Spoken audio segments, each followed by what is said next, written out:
run the second or go? I already ran the second. Oh, that's how we do. That's how we do. We go very quickly here. We do a lot of things in a very short amount of time. Hello, everyone, and welcome to another edition of Identico After Dark.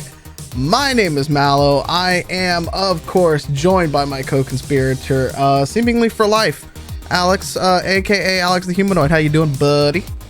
It's been a week, man. I tell you what. Gee, why has it been a week, Alex? What awesome thing has happened this week that you would like to talk to the folks at home about tonight? So the bigger announcements came out this weekend. We had kind of quietly announced it before. Now the big announcements are out. We are going to be opening a game store, not Sean and I, but Sean and myself and our friend Phil, on the north side of Seattle in Linwood. I'm not giving out exact addresses yet because the franchise we're working with, man, when that guy came to Seattle, some of y'all went to the spots that he was at. And so as much as we love you all, we don't need people showing up at the store before we're open. So we are getting ready to sign a lease. We finally got through that whole lovely process. I'm waiting for some final approvals on lending. And so that's all coming next 48 hours. And so we will again continue to update everybody. Yes, we are going to continue to produce Identico. That's not going away. The stores is going to carry Identico. We want to run some organized play for Identico in the store. We already got plans for that. So worry not about that. But Sean and I have talked about for a long time about kind of some of the issues we've seen in the gaming industry, and this was an opportunity after I left corporate hellscape earlier this year that came up, and I said it's time to not just attack it from the publisher side, but from the retail side, and found some decent partners out in Philadelphia who have a good concept out there. So I said hopefully I'll be able to get official opening dates, but we're hoping within the next 45 to 60 days we'll be open and ready to go. You can find us on a lot of the things. We'll have a Twitch channel here, and we'll get you more on that later. That's GH North Seattle. And then on Twitter, if you go follow my page, you'll see a bunch of stuff. Look for the big octopus logo. So it's an octopus gobbling up a D-pad. How cool is that? You gotta love it. Eat all of it. We're also gonna have video games. We want to do more, right? Yeah. A lot of the stuff, and those of you who are in the Seattle area, you know that a lot of the stores around here are hyper focused on tabletop games. That's not going to be us. We love all aspects of the fandoms, right? So we're going to have video games and anime and all kinds of fun shit to do. So we really hope that everybody is enjoying that, and that everybody will be happy. Yeah. Are you allowed to say the name? Yes. Pimp the name. Huh? Pimp the name. It is Gamers Heaven, Seattle North. That is where it's going to be. It's Gamers Heaven. If you go to gamersheaven.life, that's the parent company. You'll also see our logo there under the locations. Like I said, we'll be announcing the actual address in a few weeks. But we do have a spot picked out in Linwood, not far from the Alderwood Mall. That's the kind of the most I want to give you right now. A little less than a mile from the Alderwood Mall. It's within walking distance of several major things, let's put it that way. So if you, even if you don't have a car in this portion of the, actually, if you don't have a car in the Seattle area, you'll be able to get to this place. Mm-hmm. That's the beauty of it. Especially once that fancy new light rail station opens up. Yeah. So we're pretty close to that too. Well, we just got a station opened up here recently to get to the Kraken, which is playing into the theme of everything and stuff like that. So it's a lot of fun. I'm very excited for it.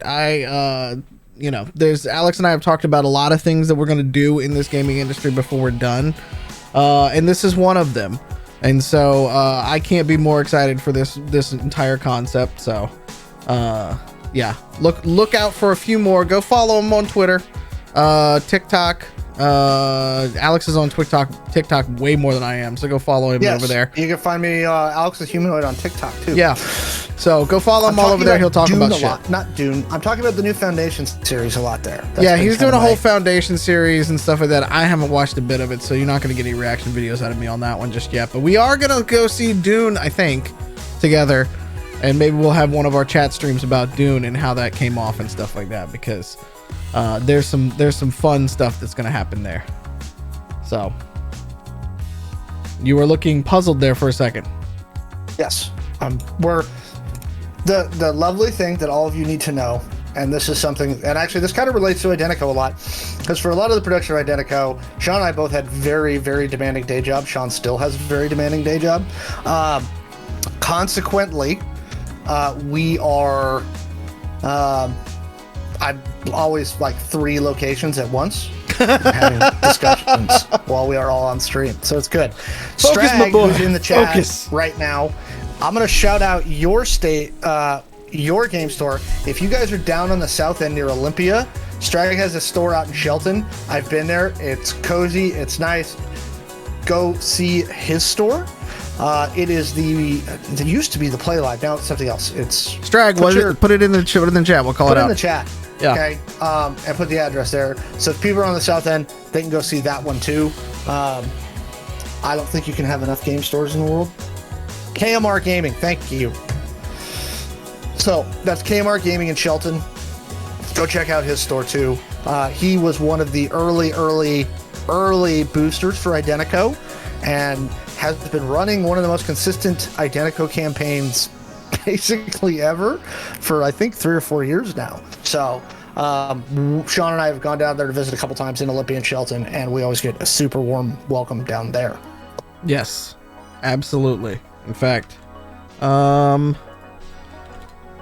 there's a Facebook page for it right there. I think that's the correct one.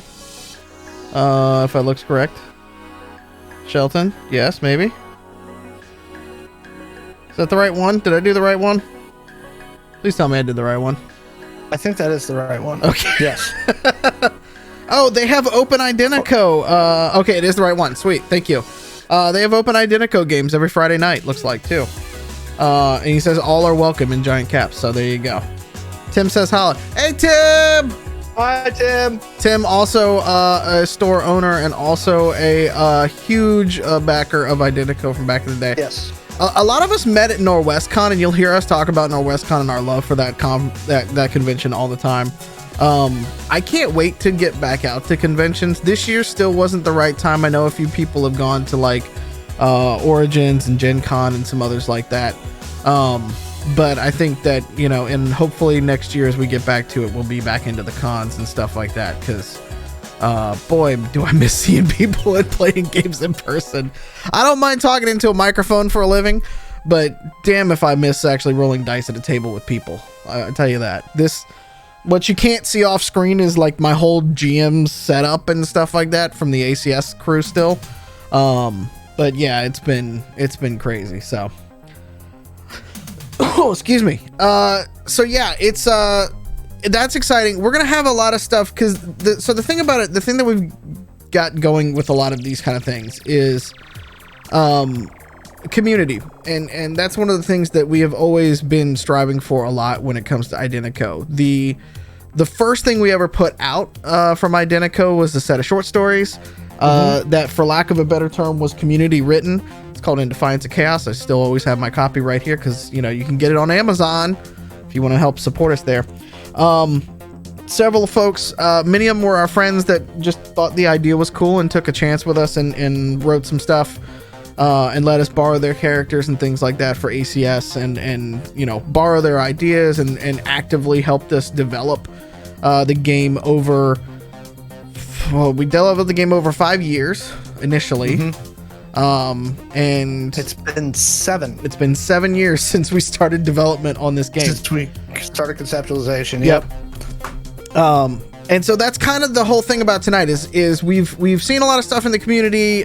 We want to talk about the community. We want to talk about the future of Identico, both in terms of all of the stores and folks that are helping us spread the word. And if you know of any other stores that might help us spread the word, let us know. We love working with FLGSs, smaller distributors, everybody out there like that. We are all about that because that's the way that this uniquely about tabletop gaming. I'm going to set aside a certain $9.4 million crew that earned a lot of money on Twitch in the leak. I'm going to set them aside because they're a bit of an anomaly. Everything else in the tabletop space is all built on community, word of mouth, friends at a table, all of that kind of stuff. And so that's what it's about. And so with that spirit tonight and how we do the Identico After Darks and these game design streams, Alex and I have come up with, I know I wrote down a ton of notes, and he's probably added on to this since I shared it with him earlier.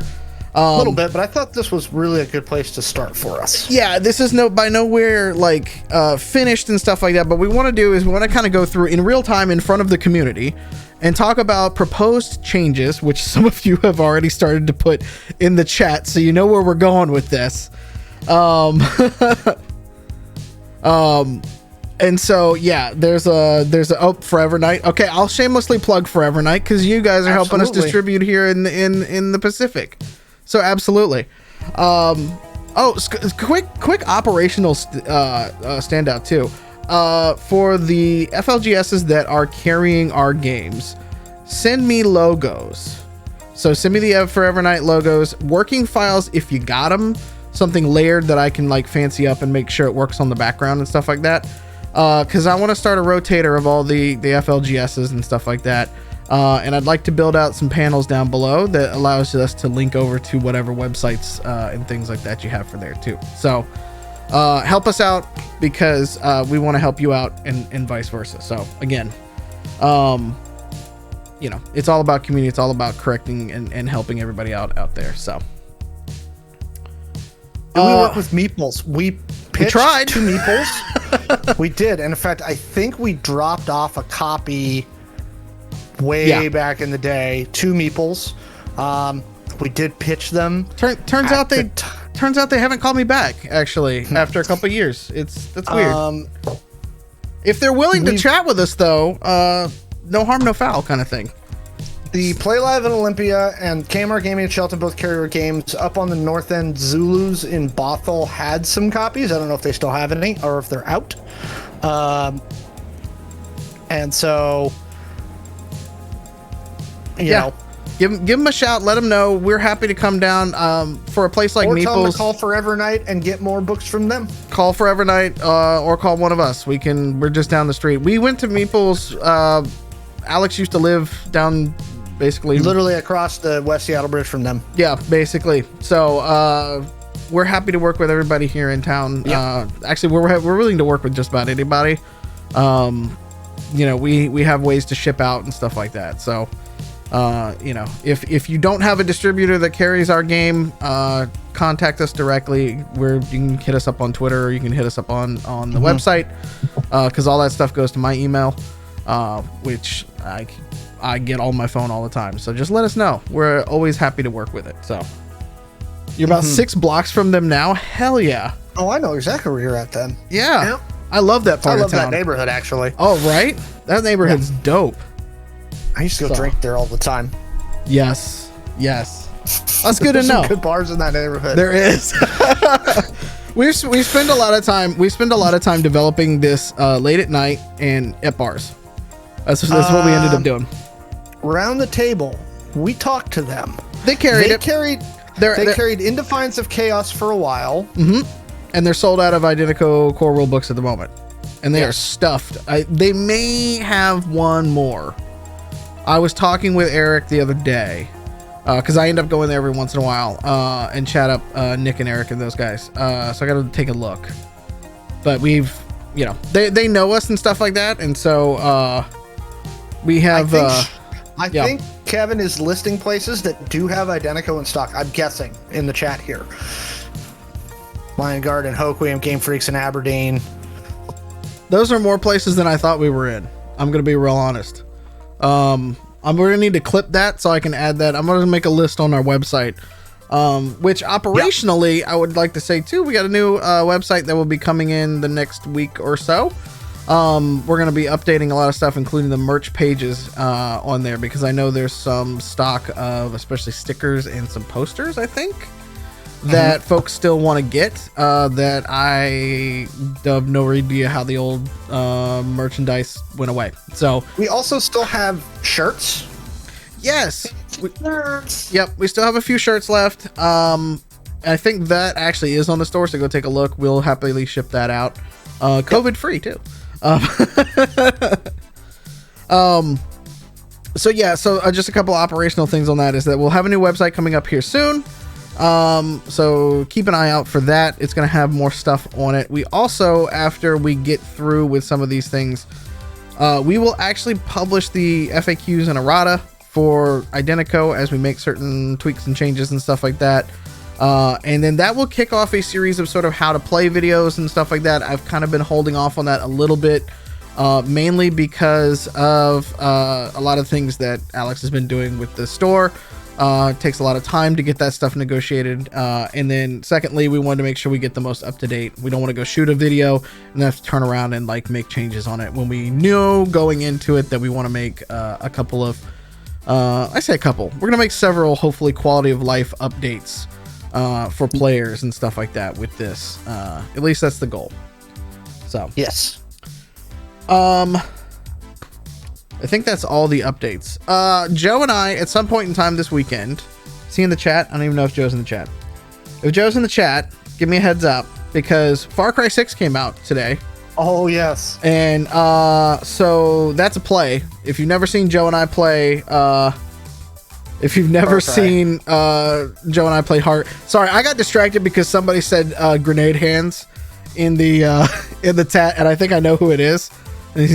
So, is that a holy hand grenade filled with the 20 tattoo? But yeah, so if you've never seen us play Far Cry, it's hilarious. So that'll be a game stream that we have coming up soon. So I will keep an eye out on our Twitter and in our Discord. If you're not a member of our Discord, first off, come. We talk all the time there. We have a whole links on the website. There's links on the website. There should be links below on this page right here. So if you're not a member of the Discord, come on, hang out. Not just that, but we have a whole new world company called the Dirty 20s based on Angel City Stories. So if you are playing New World and you don't have a company and you want to be in a company and have some fun with us, come join. We have a lot of fun in that channel, and it's growing daily at this point. Like, yes. Who knew that would bring us together, apparently. So yeah. So just come check us out over there. There's also a lot of places you can ask questions about the game, submit ideas, stuff like that in the Discord as well. And then you can hear us talk about anti-corporate stuff in there as well, because who doesn't want to bag on some anti-corporates? I love it. That's us. That's us a lot. We get into some fun political talk, and you can kind of understand where we come from with Identico. Let's put it that way. Earlier we were talking about Smith versus Keynes for my economics junkies out there, and Sean was like, "Oh crap, here we go." Yeah. Well, because we had jumped from something. We'll get onto this in a second, but we jumped from a different topic onto this, and that's, we tend to do that on the Discord. So, all right, cool. So, let's go ahead and kick into FAQs and errata. So I think you want to start with the biggest one first, Alex, or? Well, since we have so many new users here, we do have a lot of new people. So what I was going to say is maybe we start with, does anybody in chat have questions, right? Like, okay, I don't understand what you guys wrote on page 654. We didn't write page 654. The game's like 275 pages, but you get my point, right? Okay, we don't have a chance to talk to you guys all the time. Yeah. We're confused about this, or this is something we don't understand. How do you factor stat mods? Also, by the way, just to let you know how even the writers, I apparently do things like a barbarian, and I have gaffer tape of different colors and widths for different parts of the game, so I can easily get to the class sheets. And I think this is weapons, right? Yeah, our weapon tables and stuff like that. So, Tip, hit us. So Tip just asked, how do we factor stat mods? Can you kind of explain that question a little bit more? Mine is sticky noted. Yes, also a good option. Yes. So I can tell you how we designed it originally, and it evolved over time. Right? We actually started out with 10 attributes and then cut it down to the 6 that you have in the game now. And we wanted the stat range to be wider to make it harder to min-max.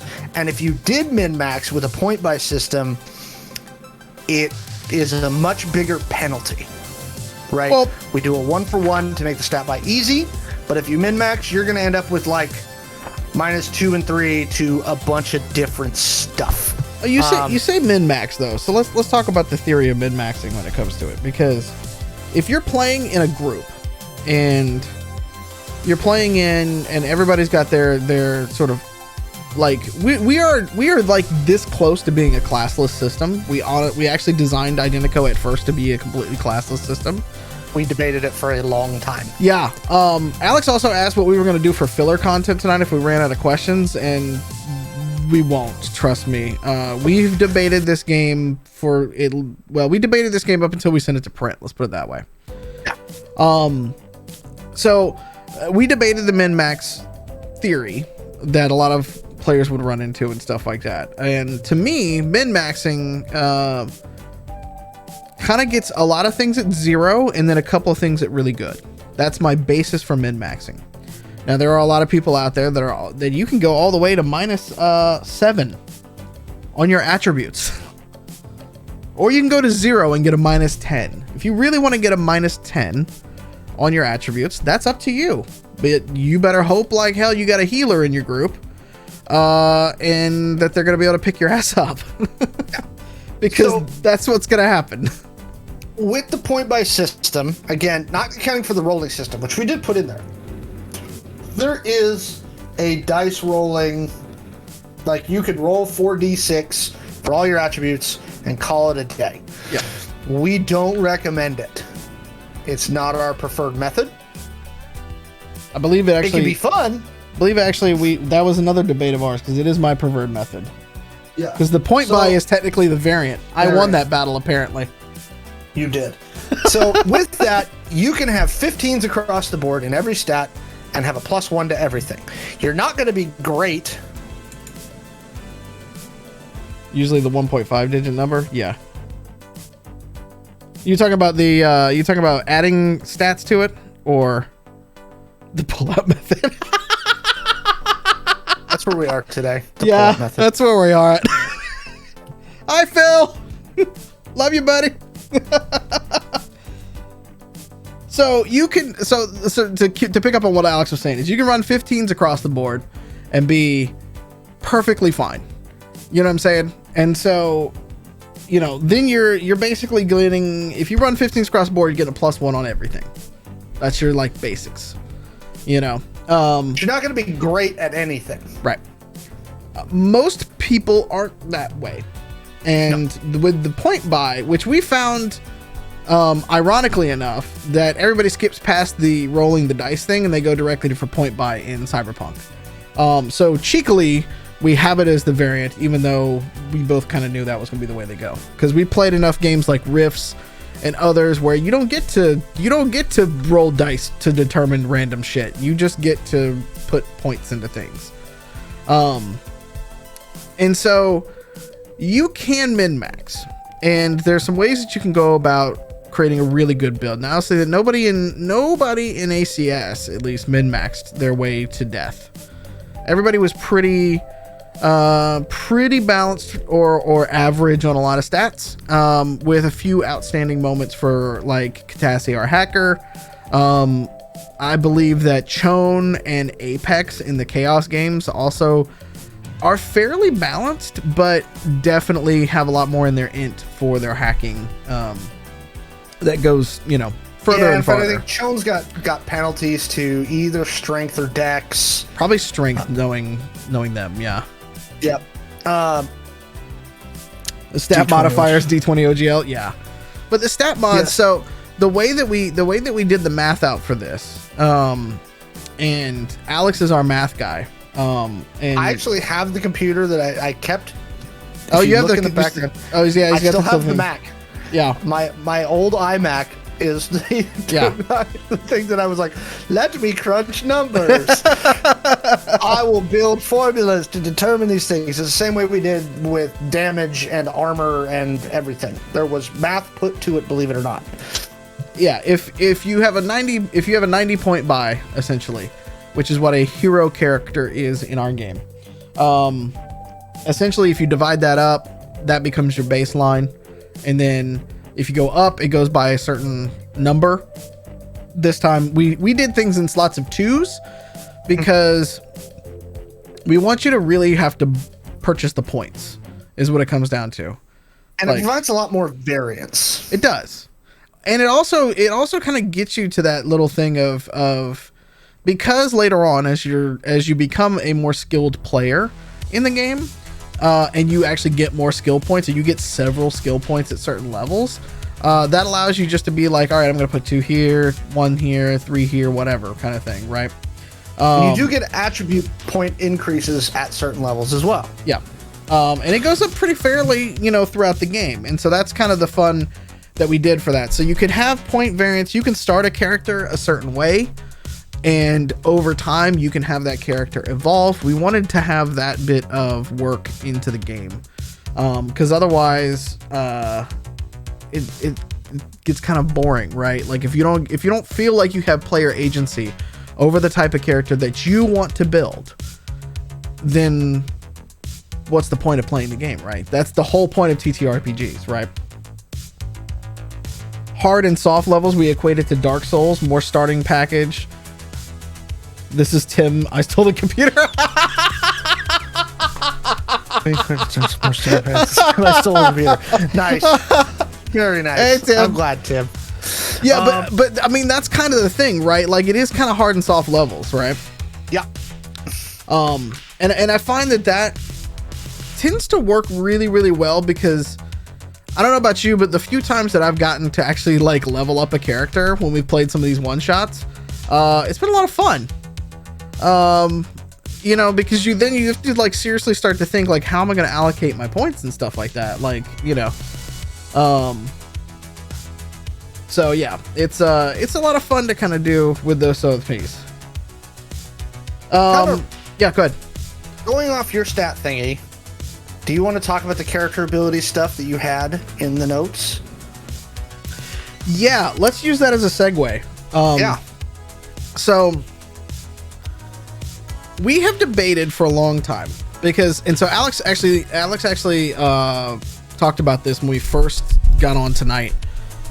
Because when we sat, all right, so the origins, for anybody who hasn't heard this story yet, but the origins of this game are, we were standing in line for Acquisitions Incorporated in 2014, and I don't know how I convinced everybody to go sit down and watch people play D&D in a theater, but I did. But it was like a 2.5 hour line. It's like getting into a concert. Like, it was crazy. Yep. So we're sitting there, and there's nothing really to do because none of us had magic cards or anything like that. We had spent all day walking around the convention. And Alex turned to me and he's like, you know what? There's not like a really good cyberpunk game out there. And I was like, I kind of like was faking it at the moment. I was like, yeah, I'm here to watch D&D. Yeah. And then one thing led to another, and somebody had a notebook. And so then we just started drawing the basics of game design right there in the line. And so we essentially started out with what we were calling like,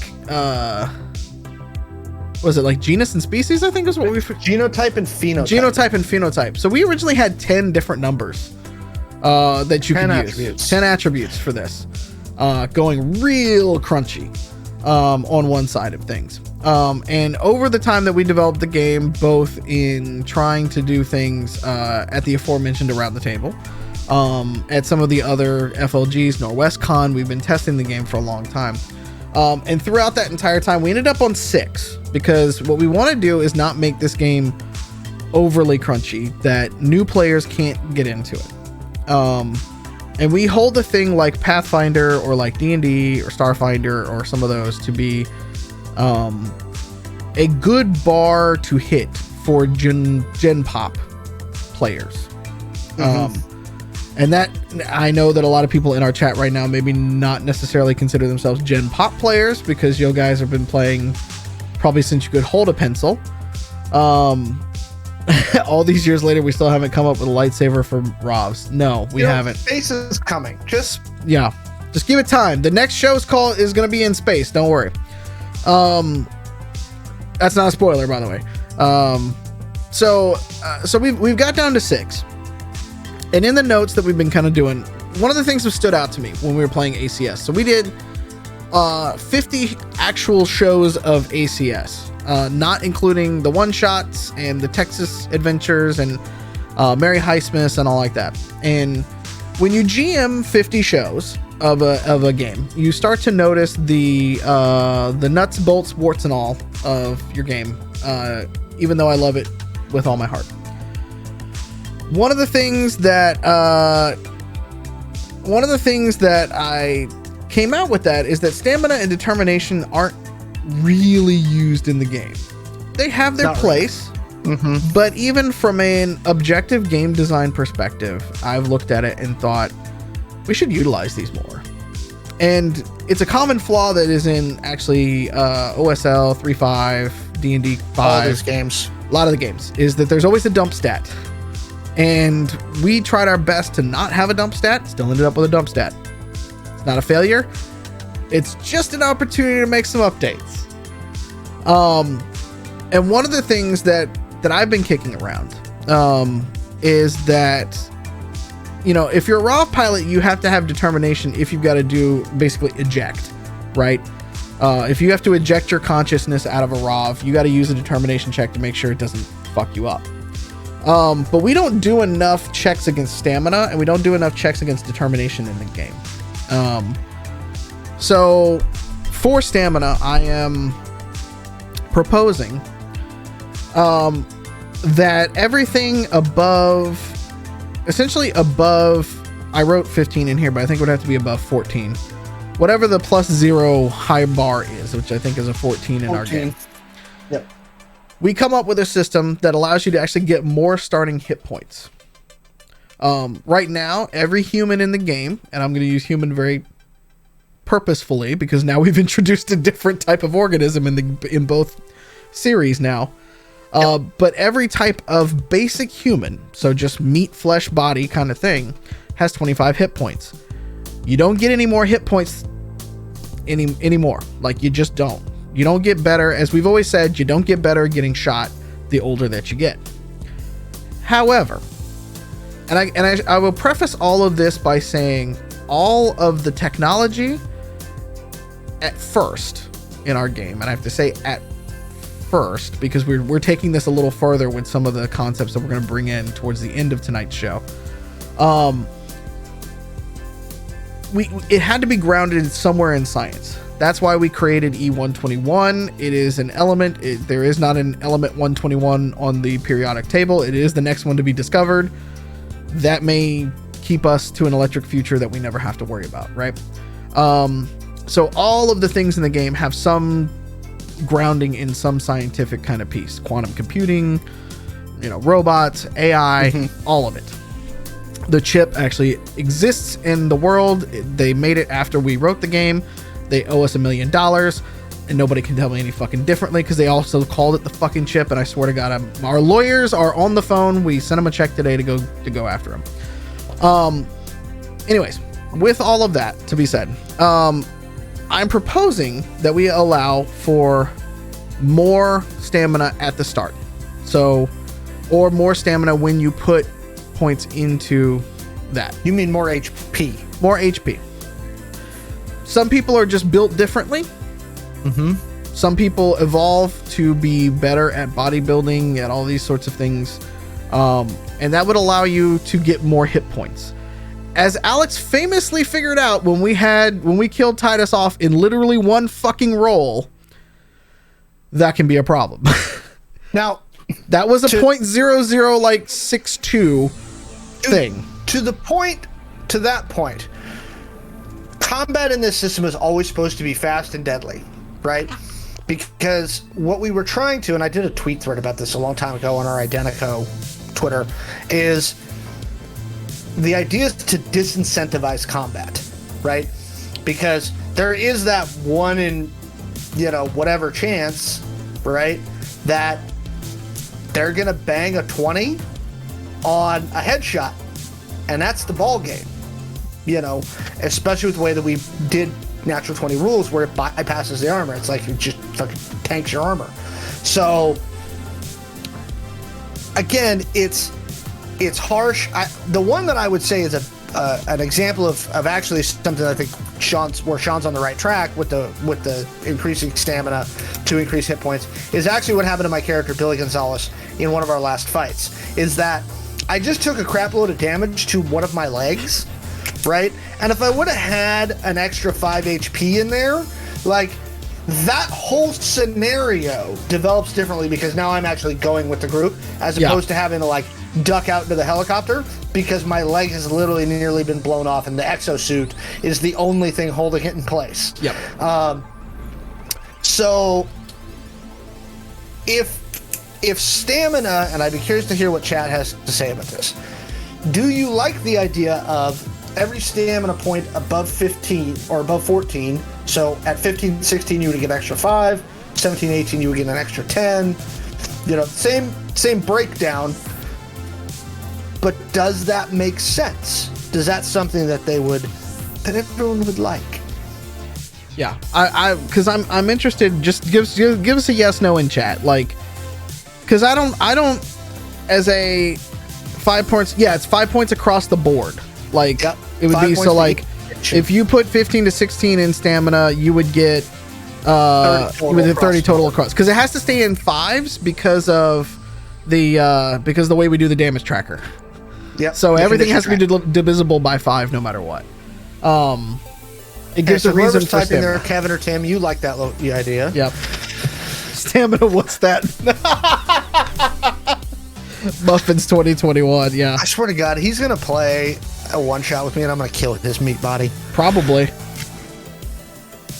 It does make sense. For instance, I could take way more punishment physically than most of my friend group because I'm dead sassy.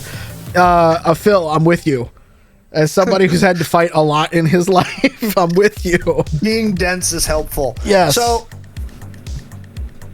I like the idea. I think it makes sense. It also turns stamina into a little less of a dumb stat. Yes. So I like that particular one on there. We also think that'll help with mutants. Yes. Which, for those of you who haven't been watching Angel City Stories or Chaos Inc., first off, go catch up. It's on our YouTube channel. Yes. But two, one of the things that we have now introduced and we've been planning for a long time was different classifications of mutated humans or humanoids. Yep. So with that in there, what we've been playing around with it on that too is you would have to have a minimum. There's going to be different types of mutants that you'll be able to make. Possibly capping at 35 per spot due to reinforcing lethality. Maybe. Trust me, go up against Muffins and have him roll a 20 and see how much 35 is lethal. Especially with that damn minigun of his. So here's the thing, and it's because of that where we're kind of thinking in a lot of ways, right? There is. So here's I'm gonna stray from the determination discussion for just a second, because this is where you get into it, is because Muffins was there, because he had a minigun and because he had a fucking his railgun and stuff like that. While all very cool, I would like to change. Those are words. I would like to change. I think the weapon damage and profiles need to be adjusted to be a little bit more. They still be deadly, but not, oh my God, deadly in some ways. Because, and I'll tell you why, there were many times in the ACS stuff where I had to put people in there with like 150 armor just so you guys could attack it and Muffins couldn't one-shot it. And that's on us. I get it, but still. This is where, and so actually you'll see this. So this is where we run into this balancing act. And this is where world balancing also comes into play. Okay. Yes. Now, Muffins was fortunate and Sean started to really start making us pay the price due to the nature of that narrative. it didn't happen as much as it probably could have, but we're starting to pay that price. Okay, Muffins is running around with a Bushmaster. Okay, the minute the authorities are aware a Rob is running around their city with a Bushmaster, that's an immediate, like, they've put 6 detectives on that. True. To find this guy and get rid of him, because you shouldn't be running around Angel City with a Bushmaster. Okay, that's the kind of thing that attracts attention. So the thing that you also have to keep in mind is, you know, is and it's hard as a GM. It's difficult, and I forget to do it sometimes. The best example I can think of this, and I'm trying to remember when this one happened. This might have been a Northwest Con game, or it might have been another one.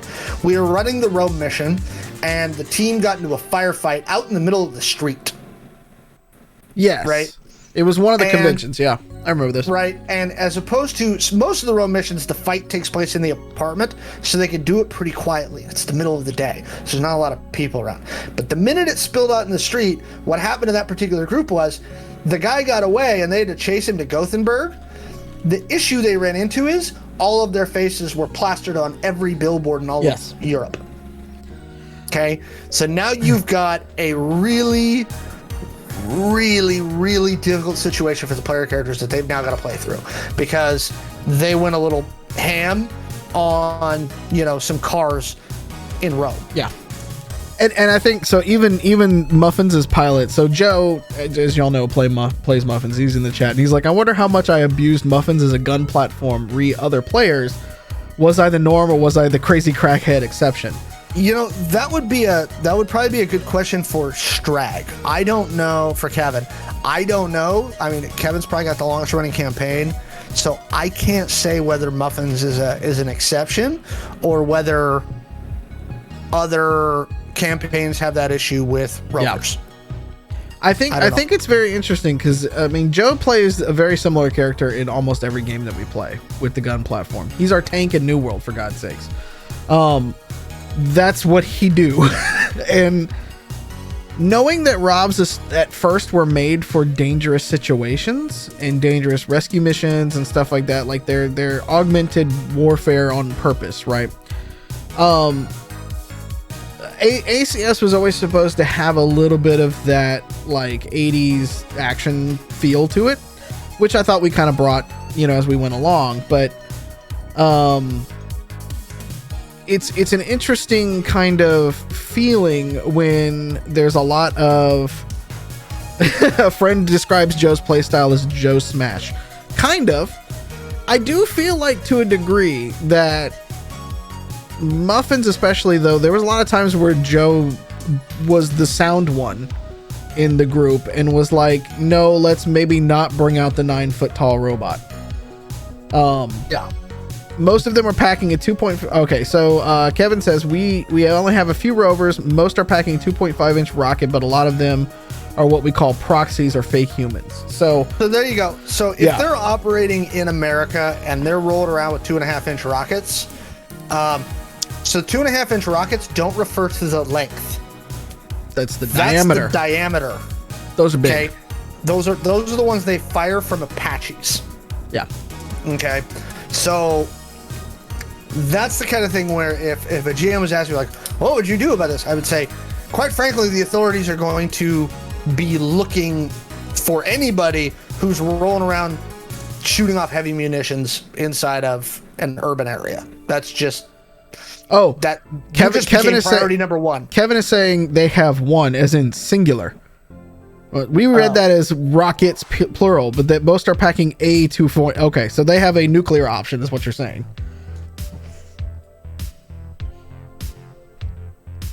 So basically what we're trying to get at with this is even at the heaviest armor that we have in the game, you can only absorb a few really good shots from a pistol. Much less when somebody breaks out an AR and stuff. And so the idea of adding the stamina in there is to give you just that little bit extra fighting chance. When the armor goes crisp, basically, that's kind of your time to get the hell out. It's like playing Destiny or Destiny 2, right? Or Halo. when you're in Halo and you're in the arena, you're all good until Cortana starts chirping in your ear and that goes off because you know you're in, you know, you're dead after, you know. And so that's kind of what it's there for. Now, with the mutants, we will put in things where you have to spend a certain amount of stamina and stuff like that because you will have needed it to survive the transformation. All of these are human augmentation, not like it's BioWare, not magic, so to speak. Like that's a good way to put it. We've only had 5 player deaths between Tim and my store. That's pretty good. We almost lost a few people on the last run in ACS. Had y'all gone on to the final boss, probably everybody would have died. I think we might have tried that. Had like we were down half our heavies. Yes. So it was like you were down. Well, you weren't down your tank, but he was severely hurt, and you were down one of your main DPS. To put it in that kind of terms. Yep. So I think that's where we want to go with stamina. So look for that change in the errata. We'll add that in there. Now there's also some planning that we're going to go into how we do stamina checks. So I have to see if this is in. I don't know if they made it in this one or if I'm working in a different doc on that too. But no, I think it's in there. I think so. Anyways, we're going to have more things that actually check against stamina as well. So certain poisons, certain like environmental effects and stuff like that, those are going to actually check against stamina because it's your physical determination, for lack of a better term. And so, you know, those things that can wear you down over time, like, and can erode your constitution and stuff like that, like that kind of stuff's going to happen. And it should happen more within games because I think that actually kind of makes characters more interesting. Like once Muffins got beat, well, yeah, because someone was negligent with EMPs. Yes. Once Muffins got the shit kicked out of him for the first time ever, he suddenly became a much different character, you know, even temporarily. Right. And I think that kind of dynamic play between a GM and a player can be a lot of fun. Lots of close calls, lots of we're losing him. Yeah. Certain drugs. Yeah. Drugs are going to have stamina checks as well as determination checks. I actually had a thing with Blizz that we did behind the scene. So Lance played Blizz. If Blizz wasn't taking drugs, he was rolling at certain penalties. If Blizz was on too many drugs, he was taking certain penalties. And so that kind of stuff was those kind of things go against both stamina and determination. So look for that. By the way, the errata will go up for free on our site and probably on Drive-Thru RPG, I think is how we'll do it, because I'll design it and make it look pretty and everything. So you know, it will still be shorter than Games Workshop's errata. It'll be shorter than D&D's errata too. Which one? How 15 of them they have out there? I just want to point out that Games Workshop has 1,000,000 times the assets that we do, and they still have more errata. Just want to throw that out there. This is true. They also make myself feel better. Yeah. Don't worry. Okay, so that's the change to stamina. The change to determination, and this comes both into a couple of things, because one of the things we thought about doing was essentially getting rid of one of the stats. I don't think we should do that. And so we changed stamina to what we just talked about now. And I'd like to change determination to be, if you think about it as a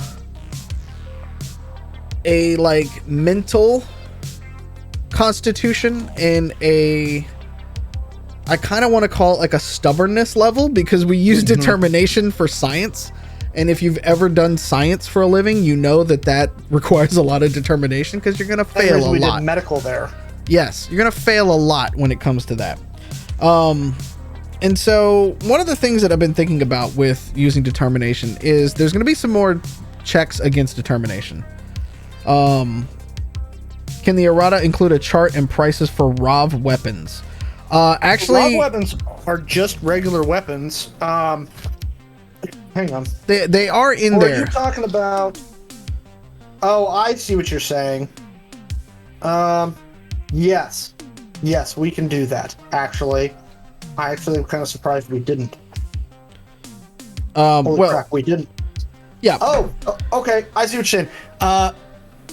Strag. Yes, that's actually an easy fix. So the other piece that I will probably say to that is in the errata there will be a new price list and a new like full-on like table for all of it. Because if you notice on one of the pages, I don't know how our tables got messed up, but one of the tables actually absorbed into one of the other tables, and so there's actually a couple of lines missing of things that we knew we put in there, and that's the way it goes. So the beauty of it is, though, is it's an 8.5 by 11 piece of paper, and we can just take that, redo it, and put it in the errata for you. So that's one of the things I'm going to add to it. So ROV weapons and new weapons like the C4 knives and the combat boots with the, all these things that we've created for ACS and stuff, we will try to include as well. The beauty about it being a PDF is that if we forget something or fuck it up, we can just put out a new one and everybody gets it again. So to answer Phil's question, on a ROV, there's actually a hang on, I'm looking for the thing. C4 tamales, maybe. Always. On the ROV, it actually is already there. So you can be inside for a period of time. Hang on. Oh, there we go. It's number of hours of day is your determination divided by 2. Yeah. So if your determination is 14, you can be synced for 7 hours a day. That's your max. Okay. You do get bonuses. You can increase that by 1 hour every 2 levels. That's on page 168. So that's in there. Hackers don't get absorbed into the web, and this is again something that Sean and I struggle with, even understanding it. So I'll say Phil. Actually, let me back up. Phil asks, how many GMs are making people make rolls when people are past that number? I've run into very, very few situations where that's occurred. Yeah. And I don't think at any time in ACS that Muffins was in the ROV longer than 7 hours. And I'll say that what that's going to be is that's going to be situational, where your player characters are in the middle of big encounters that are lasting for long periods of time, like big battles, and that's where that would start to come into play. Yeah. We didn't ever actually mean for it to be a thing. We just wanted to put a limit on it so that player characters weren't like, I sleep in my armor, or I'm always attuned to my ROV. Yeah. That was something we specifically did not want to have happen. Seen that too much in D&D and other games where I just don't do. Yeah. Right. Your body still has to sleep because you're technically awake when you're in a ROV. Yeah, the whole time. You look like you're passed out, but you're technically awake. Yeah. And your mind still needs to sleep. And so as part of that, you have to be disconnected from it somehow. Hacking is a bit different because a lot of it's done via AR, and so you're not augmented reality. It's augmented reality versus like in Shadowrun where you're literally absorbed into the web, or you're fighting sprites kind of like that. Like it's a little bit different. It very much looks like a cross between like Watch Dogs by Ubisoft, if you ever played that, and kind of some of the stuff you see in Cyberpunk 2077, where like I see the camera. I hacked the camera. Okay, now I'm looking through the camera. Now I'm using this bot to attack this door, to unlock this door. That's the stuff that you're doing with hacking in Identico. It's not really like I jack in and I pass the fuck out. Yeah. That's generally not the case. Besides, why would you jack in? Why wouldn't you just, you have your glow? Well, here's the interesting thing, though. You can do that if you wanted to. We do have a tech head for that on purpose because your brain is faster than your fingers ever will be. But that comes with some serious consequences if you fuck up. And it's kind of like if you die in the Matrix, you die in real life. It's kind of like that in some ways. But most of the time, and this is how we designed hacking, is to work more like what Alex is saying, is that combination between the two. And so in the errata that we're going to be putting out, we're going to put a lot more hacking apps and stuff like that, and more, not just apps, but a few more examples of how to use it. And I think now that people have played like Watch Dogs and Cyberpunk, they're going to maybe understand a little bit more what we think about with hacking, because that ability to just like spread a plague, because if you're going up against a bunch of other cybered out fucking people and they've got tech heads and stuff like that, and again, it doesn't take much to be a tech head. It can literally just be, the glow extension, or it can be a cyber eye or anything like that. Like any of those, feedback and breaking causes damage, right? Or blinding, opponents or something like that. Like there's a bunch of different ways to do what we call combat hacking. And we bring all of that up under the guise of determination, because one of the things that we want to introduce, and I shared this with, I think I shared this with Kevin a few weeks ago, but it's a new app called Fear. You get, combat, command time is 1 combat action or 6 seconds. You target the tech head, optical eyes, watchers, whatever, and it basically makes them trip balls. It warps their vision and essentially gives them like something that's going to like shock value, scare, jump scare type thing. Like imagine just your eyes all of a sudden like being assaulted by just like static noise and like a laughing skull or something like that, right? Like a demonic like cyber demon just in your eyes and you can't get it out, right? So essentially the way that this is going to work though is the target that you're targeting has to make an SR, so a success rating of the determination equals to, their determination, by the way, 10 plus the software modifier of the hacker. So if, say, you have a 5 points in software, so it's 10 plus your 5 points, they've got to meet an SR of 15.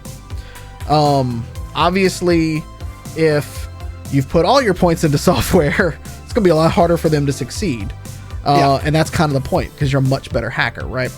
At that point, then, we may have to come up with a different name for this, but essentially the target's frightened.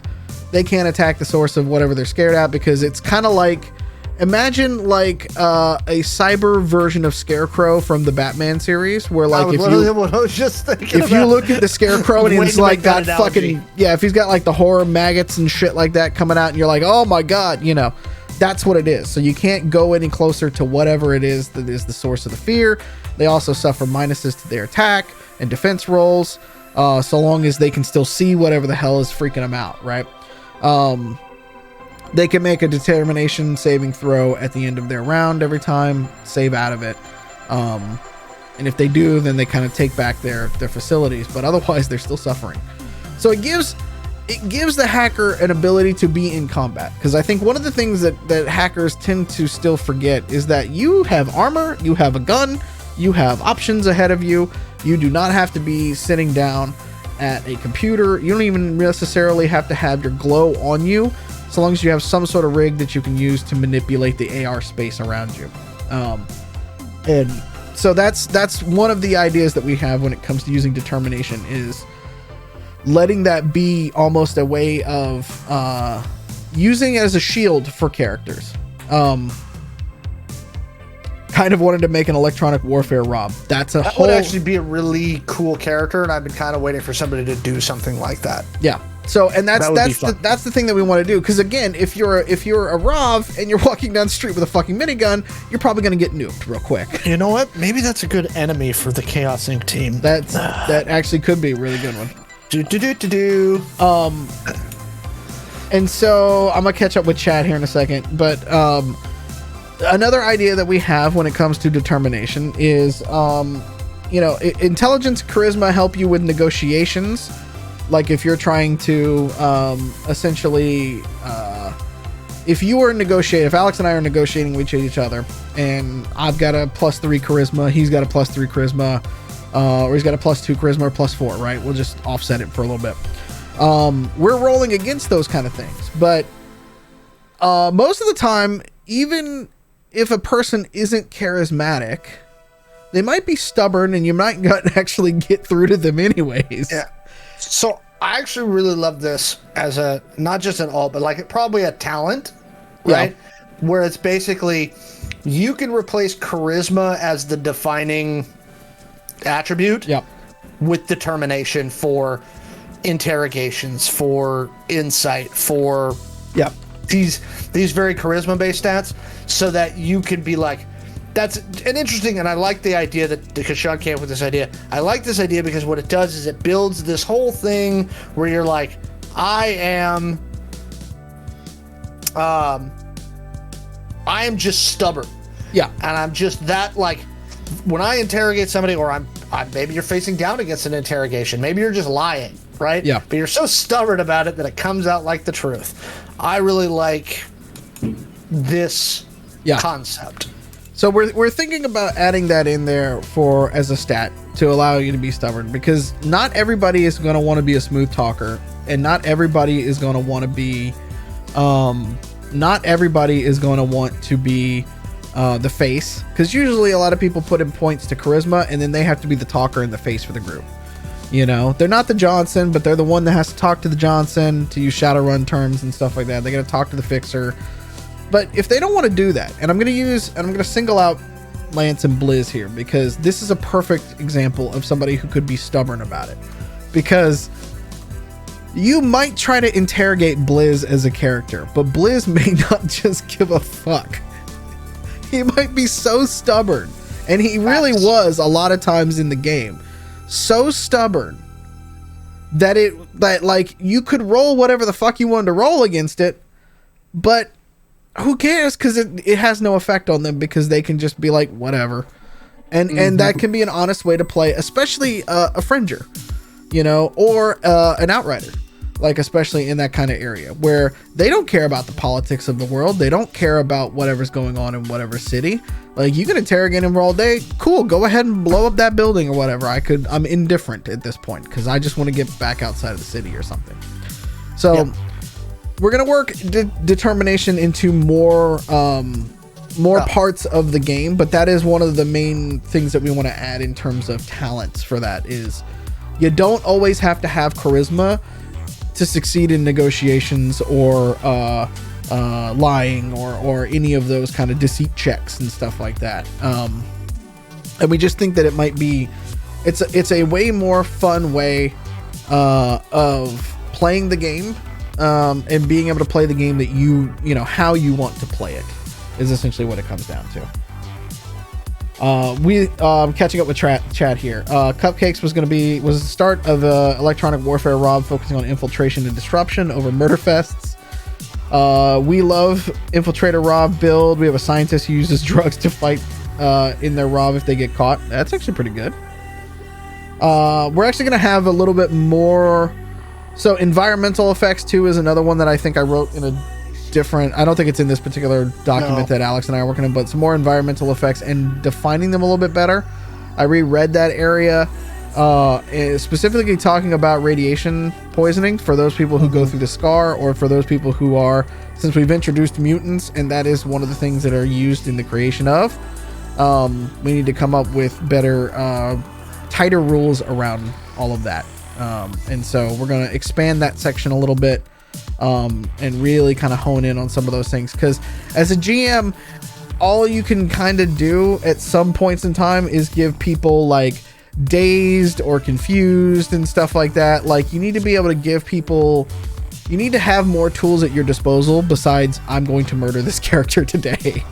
You know, we do the best we can when it comes to negotiation and RP play and stuff like that, but when it does come down to combat, not every combat session necessarily has to be deadly. You might just try to apprehend somebody as a player character and see what they know. Intimidate them into running away. Exactly. A great example of that is if you've seen Maxie's Day Off, you know what happens at the end of that episode. and what they try to do to Maxi. That's another, you know what? Maxi's another great person who would actually be able to use determination instead of charisma. And he kind of role played it like that, actually. He kind of role played it as the determination to be, to not crack under pressure. And so yeah. So those are two major changes to the stats that are going to make them actually be, I think, integrated into the game more. We're not going to, we're not going to take them away from Rav. You're still going to have to make your determination check. You're still going to make your determination check if you are knocked out, for instance. I think we're going to have a talent when it comes to that. Just I'm riffing right here at the moment. And we have a talent where you can swap your stamina bonus for your determination for that final check too, because I think that would be a way to do it if you want to have physical prowess and you want to use that to try to like not pass out in the moment. That is a totally fine way to go as well. We've included blind, fear, and lust as a DM. Okay. Lust is an interesting one. Say more about that one in chat, Strag, because I find that one to be an interesting one, because there is addiction in the game. It's focused on the drugs and stuff like that. Lust is an interesting one, but lust is an interesting one. Yeah, I would love to. Shoot me a DM on that. I'm curious how you're using that. The only thing that makes me nervous with that one in particular is I can see certain types of players using it very in ways that I don't think are necessarily like appropriate for the gaming table. I think you would have to have a good solid session zero to understand what your players' boundaries are to use something like that. Yeah. So I'm going to, let's go to, you want to finish up with skills for the moment then? I was going to say, do we want to take a quick break and then come back and talk about skills, or do we want to do that now? I mean, it's up to you. I'm on a roll and I'm feeling good. Right. On a Wednesday. So let's talk about bringing back the skill tree. If Alex could reach through the screen to punch me, he probably would. So this was a debate that we had, and I would say at least a year and a half. Well, and it was, we finally, so gosh, how do I start? So here's the fine line that you're trying to like wander as a game designer, is you want your game to theoretically appeal to as many people as possible. And so what you do is you get feedback from the community as to what types of games they want to be playing at that point in time. And most of the feedback we got was a little crunch is good, too much crunch bad, right? And the other thing is our design conceit was, can we always make sure that we could teach somebody the basics of this game? That's why we always had the one-pagers at cons, right? Can I teach you the basics of this game in 15 minutes, right? Or less, depending on how much we have at a con. Right. How fast can I get it to where you can just play? Because that's the other thing that, and I still see this feedback a lot, when I see people who are like, I play D&D because it's a huge time investment to learn a new game. We don't want Identico to be that. So the skill tree was something we developed very early in development. It evolved over time. It was always one of our favorite elements. When we showed it to people, they loved it. They were like, oh, this is different. Okay, we like this. But when you're trying to explain it to somebody, it would get lost in translation. And we got a lot of feedback. We got a lot of feedback on it, both positive and negative. And we talked about it for a long time. In the end, I was pro skill tree. Sean was like, let's break it down a little simpler. We went that route for the first production run of Identico. Of the book, yep. But still ended up with a lot of skills.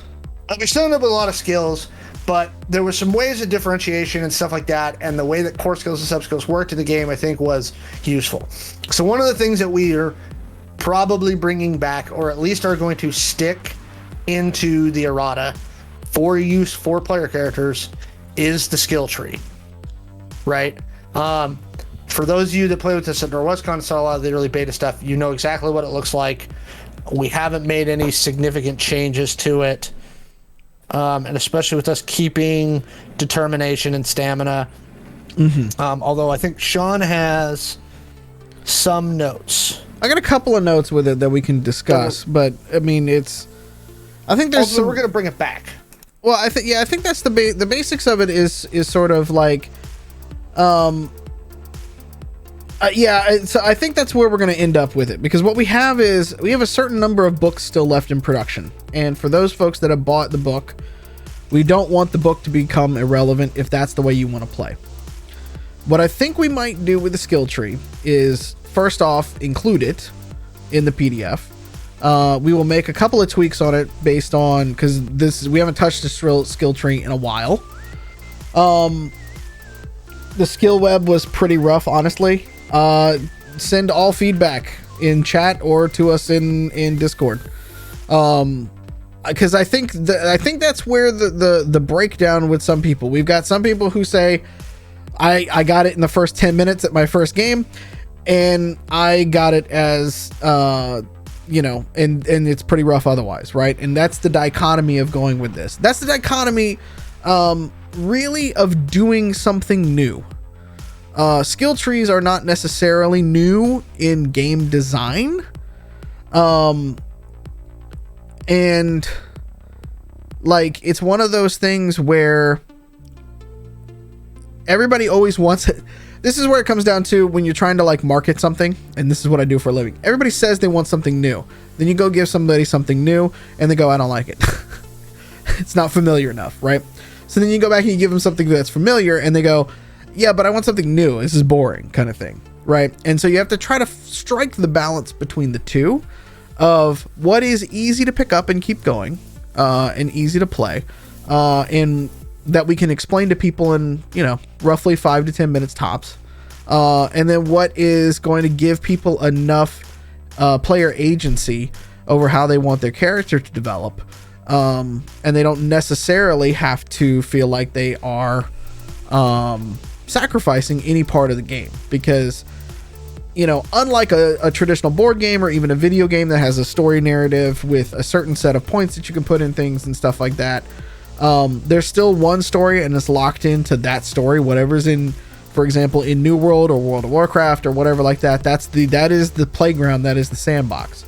When you're designing a tabletop role-playing game and you've got a million DMs out there who are, running their own games, coming up with their own worlds, their own stories, their backgrounds and stuff like that, you kind of have to try to game for everything when you're making it. And so we make the weirdest sort of like discussions behind the scenes to think about how we want this to come across. So all of that to say is we think we're probably going to, in this version right now, come to it and say, all right, here's an optional way you can do skills. And we'll put out the whole section top to bottom, and we'll explain what a core skill is. We'll talk about the branches, how it works. I think that we'll have to explain, at least in short detail, how many core skills and sub-skill points each class gets. Yeah, well, we got to go through all that stuff. We have a lot of that stuff. We just need to bring it back, and we're going to put it out there as our version of Unearthed Arcana, I guess, right? Play test it, play with it, see what you think, come back to us. I will say, and nobody at home probably knows this, but Chaos Inc. has actually been running with the skill tree from the beginning. We made a conscious choice to bring it back for that game and walk through it with new players. Several players there had never played Identico before, so we were introducing a whole set to them, book and all. Now they are experienced RPG players, but they've never played Identico. So the concept of core skills and sub skills is, as far as I know, fairly new to this realm. And so we're gonna bring it back. We want feedback on it. So when you get the errata in your hands, let us know what's up. I'm not gonna do a pretty version of the errata at first. I'm gonna give you the nuts and bolts of it. I'm gonna put some headers on it and make it look nice so you can follow it. And then I want to get feedback through Twitter, through Discord. Discord's probably the easiest way. We've got a couple of channels in there under our rules and tips for Identico. There's also a looking for group if you are looking to play with groups and stuff like that, fan art. There's also a GM only section where you'll find several folks here from this chat that are here tonight. They'll put ideas in there. I'm going to warn you guys now, I'm probably going to lift a lot of those ideas. I'll try to give you credit for everybody who put them in because we like them. Keep them coming because, again, it's community content. We're putting it out there. We just want to make the game better for you all out there. We're going to make a few slight tweaks to the tree, just main game balancing kind of things that we've learned over time of playing in a couple of different games and coming up for the next stream. But other than that, we're going to bring it back and see what folks think about it. We've long since tried to figure out in a way market ourselves to be different and to be different in a good way. And there's a lot of tabletop RPGs out there. This is our job. This is not a hobby. And so the more people we can get playing Identico, the better. And so this is us doing some real-time user testing for some fun. If WotC can do it with a multi-billion-dollar budget every year, fuck, 2 guys from Seattle can do it, right? Yep. That's my only pitch, to go play the game for us and all like that. And we'll have some fun with there.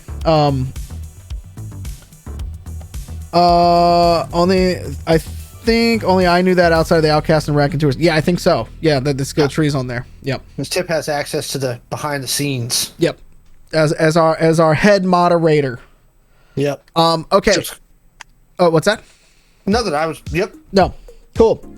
With that, we're gonna go refresh our drinks and take a quick bio.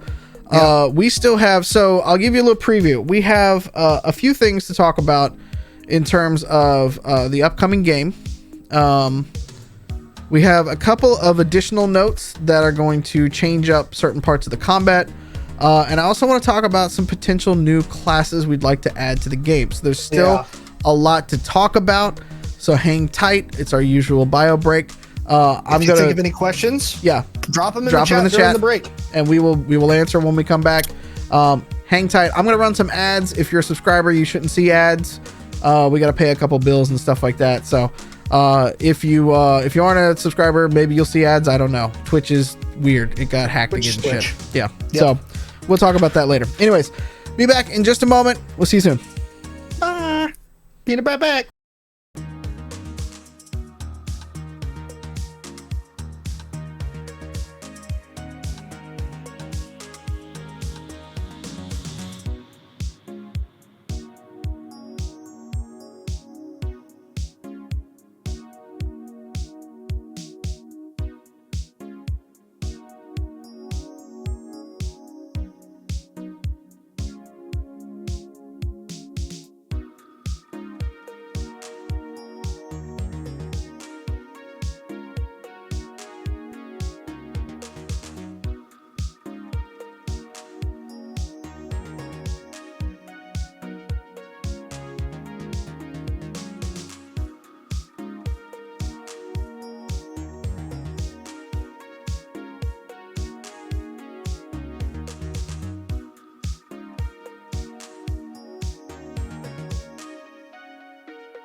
Yo, we're back.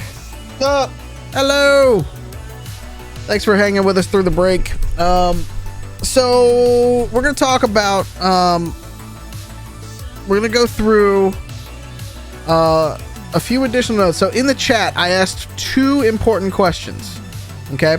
I asked, what changes to the current classes in the game would you like us to see? And secondly, what new classes would you like us to introduce?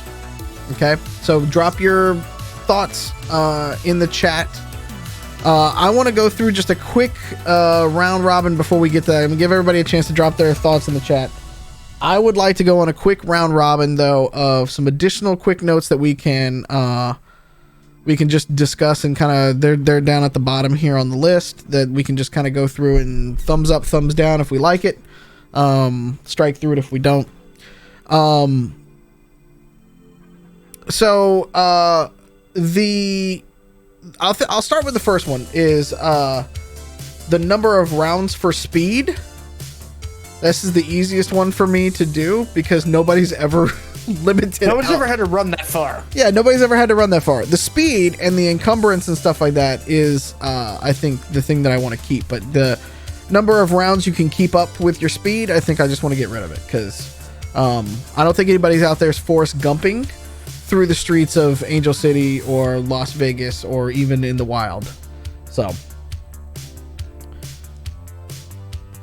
okay. The one thing that we haven't put officially in the game is a help action. In ACS, I flubbed this and just kind of figured it out on the fly. So it takes your action, but what it does is you are allowed to use your skill bonus to help out another player. So the example that I wrote is essentially somebody's making an investigation check, somebody else is helping. The person that is helping has a +2 to investigation. The person that is doing the investigating also has a +2, so then they would have a +4 to their investigation check. So it's like, think about it this way: if somebody that is an expert at wiring a car or picking a lock or running a computer program is sitting there telling you step by step like what to do, that's kind of what I'm envisioning with that change. Is you would use that. Now it's not necessarily it's not well written if it's in the book kind of thing. I believe it's there in the number of actions, but it's not very well written. And so the idea is basically to flesh that out to be that example and to that kind of thing. So if you want to help somebody, it's no longer 2 rolls or anything like that. It's just straight up, I'm giving you my extra points and go from there. And because what that does, and we ran into this actually in ACS already too, is somebody was like, oh, I want to help such and such do a thing. And they didn't have any points in the thing that they were trying to help them to do. So it's like, really, you're no more skilled than the person that's trying to do it. So what are you actually going to help them with? Because that's just the way it goes. So, go ahead. Let's talk about the classes because we're getting a couple questions in there. Oh, I got 2 more. Can we just do 2 more real quick? Yeah, let's do 2 more. Yeah, I think these will go quick. That's what I'm saying. Yeah. So basically, combat proficiencies, I'm taking away the +2. I'd like to, but I'm still instituting the -5 penalty essentially.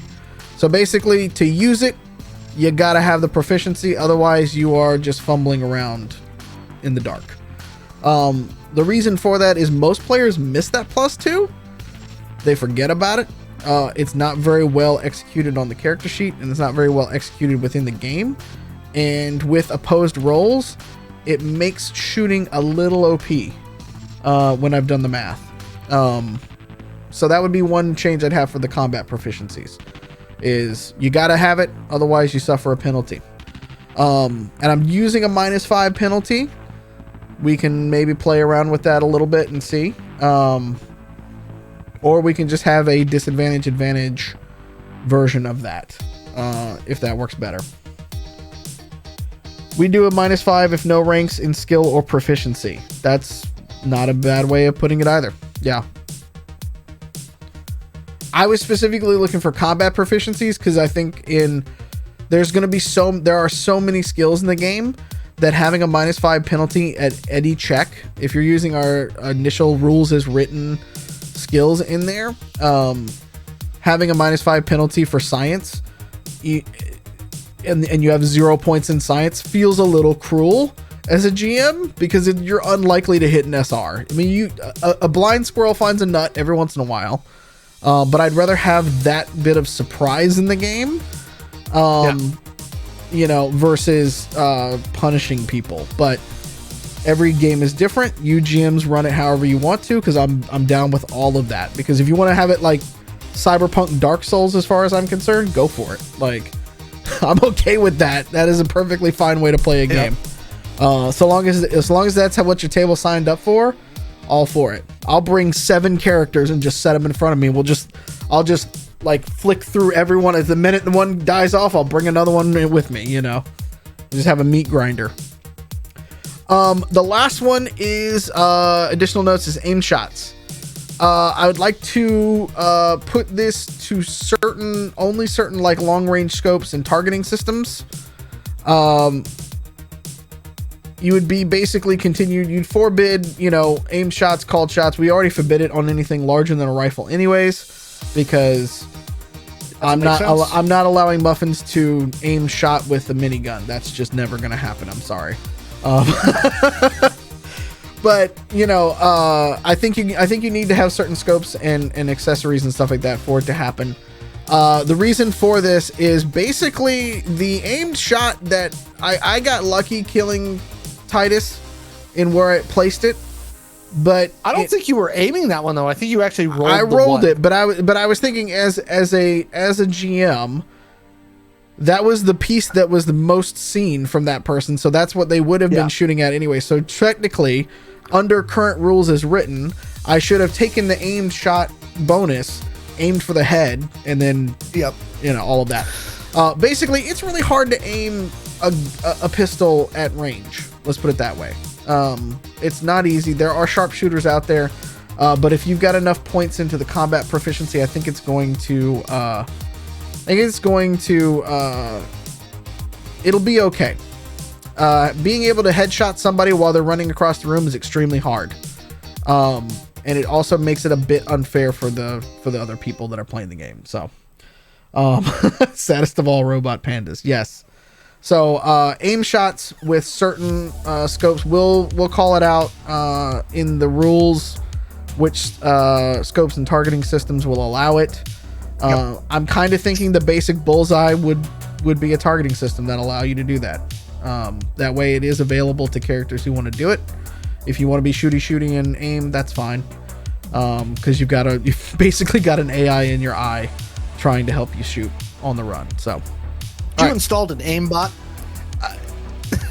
I mean, essentially, yeah. If you want to buy the aimbot, like, I think actually we called it bullseye. I kind of want to rename it aimbot. I think we need to give the hackers a bonus with an app called aimbot. I really do. What do you? I think. Yeah. Write that down. Write that down. I've actually got my notepad out again because I'm doing stuff. Hold on, roll it up here. So, aimbot app. Aimbot. Yep. There we go. Hackers are gonna get a app called aimbot now. All right. Yeah. No, I think that's fun. Okay, so those are 4 more quick changes that we're gonna make to the game. Again, to the biggest thing that I'm trying to do with a lot of this stuff is speed up combat. We have always wanted it to be fast. We don't want it to get too grindy. Some players just don't like grind, but there is a lot of ways that you need to. Sometimes combat's unavoidable. Yeah. It's just the way it is. So they've already got aimbots for real rifles now. Yes, that is true. Cool. I think that's it on those particular changes. You want to talk about classes? Let's talk about classes. And this is again where I'm going to go back to fill in blanks for those that are curious about how we designed this game. And I imagine we're going to put this up on YouTube later if you're watching this on VOD. Maybe you can get some of this for your own designs. When we first created the game, I think we had 12 classes. Right? So much about that early game, that early design period when we had 10 stats, 12 classes, and the skill tree, right? The original skill tree, which actually the original skill tree, I think had 40 core skills. Yes, it was gigantic.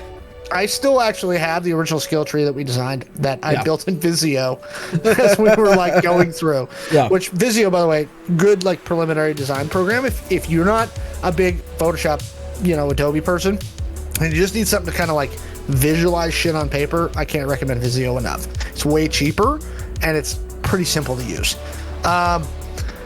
We had like 12 and we ditched most of them for a couple of reasons. Here's the difficulty you run into when you're designing classes. Each class has to feel fundamentally different. Even when we had all the core skills and everything else, it was hard because there was a lot of overlap in a lot of the classes. Like we had somebody just said in the chat, a celebrity class. We had one when we designed the game. The problem is that they were kind of a cross between a gutter punk and an operative, which at the time was called a corp. I think we called it just basically a corpo or something like that. I think. Yeah. Okay. And so basically it was like, is this different enough from those other two classes to justify it? And at the time we said, no, it's not. And so we got rid of a lot of them thinking, okay, if you're, Jenny, the RPG player, and you want to play a punk rocker, you can play a gutter punk, and for your core skills or even your skill choices under the current system, you can take music or other skills to represent that side of who you are. So you can build those types of classes under the current system, and that was why we got rid of a lot of them. Kind of looking it out, it's updated / do we do like a variant, like kind of how we're talking about variant with the skill tree? Do we do variant classes or a variant like advanced classes? Like the notes that Sean has here, and Sean is way better at notes. He starts all the notes and then I just kind of fill stuff in. I'm like, yes, let's do all these things. Okay, because he's far more organized than I am. I have to like be like tied to a chair and grindy we've used a pallet of duct tape to get through the first book. That's all I'm saying. Okay. There's a lot of grindy writing where I was griping about I'm like, I hate grindy writing. Like I think the total word count's 115,000 words. I think it's probably pretty close to 50-50 on word count for Sean and I. But I was bitching about it. I hate grindy writing. I was mad. Anyway. So Sean's got one, and so this was one of the ones, and it's actually something from both Cyberpunk, the original tabletop game, and then Cyberpunk 2077. I think they left something on the table. It's something I like. So the first one I want to start with is not in the order that Sean wrote it, but just one of those that's cool. Is like a YouTuber, journalist, newsy type, right? Right. We've seen, especially now, a lot of the guerrilla media, like that's a big thing, and you could use that from a story perspective to build out characters who are exposed, right? Okay, because we've all seen that on a YouTube thumbnail more than once. Okay, what went wrong? Yeah. Okay, so I love that as a character class, and I think it could fit under any of the three backgrounds. I think it's phenomenal. So that may be an additional class. Greaser, Mechanic Outrider. We have the Greaser. Now. Oh, this is so in our notes, just to explain, I went through and added in essentially versions for so the way that you're creating the class, for those folks that are in the chat that know, but for those that may watch this later that don't know, you start by picking whether you're a fringer, which is basically somebody on inside a city but in the underground, so not affiliated with a corporation. You create a corpo, which is somebody that is affiliated with a corporation, working for one of them in some capacity, or you create an outrider, and that person essentially is essentially somebody who is the grounder. It's a grounder. Background. Yeah, sorry, not the outrider. It's a grounder. It's somebody who lives off the land. They're outside of the city. They're off the grid. Those kinds of things. So what we did when we initially created the game was we said we locked out classes. We locked out certain classes. And as I go back and I think about this, some of that makes sense. And some of that I could see where we could have these classes go across all three. As variants. Yeah. And so as you're going through with some of these things, you would be like a greaser if you were a fringer, which is what Bunny Boy was. You'd be a mechanic if you were a corp, or you'd be the outrider if you were a grounder. Now, a lot of people gave us feedback that they didn't understand what the hell a greaser and an outrider did differently. Alex is writing engineer ? That could also be one. I was thinking more replace mechanic with engineer for corpo background. Right. The only thing about the engineer that is different than the mechanic is they're usually your mobility class, and that's why I took mechanic from there. But engineer could be one of the things too, because we got journalist, scientist, that sort of thing. And so what we're trying to do is maybe collapse in one of the starting classes into the idea of classes, I guess. Let me do it this way. The idea of classes in a role-playing game is to give people a role, even if it's going to be somewhat fluid, because a lot of people end up playing dual roles, especially if you're in a small group. Everybody can heal to a degree if they want to bring along like patches, or they have a healer's hand or something like that. But the idea was basically to better define the roles within the game. We added the outrider just so that the grounder could have a prestige class to themselves. And then we got into playing things like ACS, and we got into writing different scenarios, realizing that why wouldn't there be a medicine person, in a settlement? Of course they're going to need a doctor somewhere. And so the list of these that we're going through right now is we're essentially trying to get one name for each of the type of things. We're not background locking classes. Right. And so that's essentially a way of saying, like, you can play this role, like the role just comes by any type of name, really, but you play this particular role within the game. It doesn't matter where and then your background really kind of helps you flesh out the story of how you got there and why you're doing it. And then you can kind of go from there. So to address Kevin in chat, yes, prestige classes, and we usually, when we're talking about development, we usually call them like advanced classes. We've talked about it a whole bunch of times. Yes. And we have whiteboarded to death. Yes. Various permutations of what that would look like. We've had a couple ideas that feel right, but mechanically are difficult. The other issue with prestige classes is this, and this is something we've been seeing in a lot of just general gaming feedback. Most player groups are not making it past level 10.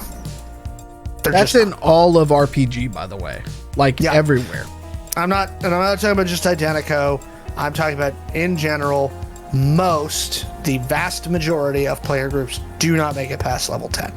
And so there's been a lot of, if you follow kind of the threads in the different forums and different groupings of tabletop RPG development, there's been a lot of discussion in the last couple of years, especially centered around D&D, obviously, because it's the elephant in the room, of how do you do high level campaigns? How do you do this stuff? Yeah. Power creep is real in all gaming. Ours, you're still very vulnerable. Even at level 15, you're probably still going to, if you get shot, you're still probably going to fucking die. The issue is that, and again, this, whether it's D&D or this, the issues your player characters are dealing with should be different. Your player character should not be probably run and gunning at level 16. Right? And if you actually look at, I'm going to go back to our player group stuff. Here we go. So if you look at the way that we put in the classes stuff, at level 13, 13? Yes. You become famous or infamous.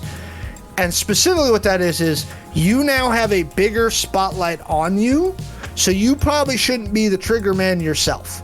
If you're a crime guy, you should be running a gang or a syndicate.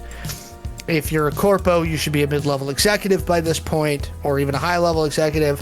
You know, by the time you hit 18, when you get that powerful identifier, that powerful reputation, you shouldn't be doing combat or anything like that. Your game style has changed fundamentally. So this is where we've kind of run into, and why we've worked on developing advanced classes, and then we've kind of been like, not to put too fine a point on it is, but is it worth the time?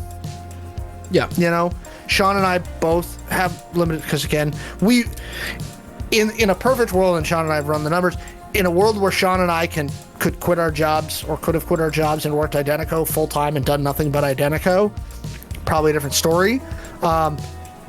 With time being the one thing we can't manufacture, we have to allocate where we put. Yeah. We have to allocate our skill points if they were time. Yeah. I mean, it's really kind of what it comes down to. And make no mistake, in some ways, Identico is our jobs and things like that, right? Like, we treat this very much like this is our job. This is what we're going to do. Sadly, it doesn't pay our mortgages yet. Right. That is a difference between a hobby and a side hustle. Is that the side hustle you would love to make your main job for the most part? Some people don't. And a hobby is something you do because you love it. We love this, but we would also just love to be doing it all the time. Because we have a lot of ideas, just not a lot of time to execute on them. Yep. So Grandpa Joe's job is being sexy. Damn right. You're a sexy bastard, Joe. So if you, let us know in the chat if you like the idea of not gate locking classes anymore, and that may be something we throw into the errata / variant rule book. I think this is actually, it might not even just be an errata. I think what we're going to do is we'll probably end up making a YouTube video and or a post about ideas for running high level campaigns in cyberpunk worlds, especially like ours, because ours is not a traditional cyberpunk world. It is more Western than it is Eastern inspired and stuff like that. And so there's a lot of different ways of playing the game. And for instance, Phil in the chat is like playing a high level assassin, high end job puller, lots of RP to prep the missions and stuff like that. Like, exactly, those are the types of things. Like, and I'll use Maxi as a great example with Maxi's Day Off. Now, I don't think they're quite that. What level are they in Chaos? 5? They're 5. 5. Okay. We started them at 5 on purpose. Gotcha. So Maxi is somewhere in between that moment, but like when he goes and runs a job, he went by himself, except for Felix, played by me. But we were doing it as very much a, like, this is an espionage mission. We know what we're going in. We're doing it. We're getting out. Like, you're there to not be seen. And we didn't for the most part. We got in, we got out, we did our thing. We moved on, right? Maxi, we do what we do, right? And so those sorts of things is kind of what you should be running at the higher level kind of stuff. Or you're going to, and the way I would kind of say it is that if you live fast, die young, you're gonna live fast and die young in Identico. At least you should, unless you have plot armor, which is only for Ahsoka. Yeah. We're bringing that one back. Yeah, Joe, you owe me that $10 now. But no, so like, but in real instance, I don't know if a lot of GMs are sort of trained up on how to run higher level games, because a lot of times practice makes perfect. It's like you can see the storytelling at the beginning of ACS and the storytelling as you get to the end of ACS, and you'll see it in Chaos, and you'll see it in the next projects that we're doing and stuff like that. We're always just practicing. It's repetition. This is a muscle to tell a story. And that's the thing. And so I think we're gonna do some tips on how to run it specifically. There's a ton of them on how to run it in high fantasy and stuff like that. Cool. There's no elder god to kill here. I'm gonna say, it seems to me, and this is just amongst us cyberpunk lovers, the high fantasy crew are the ones I see struggling with it the most. Yeah, they really do. There's a lot of how do I want to put this? There is and feel free to hit me with a tangent counter.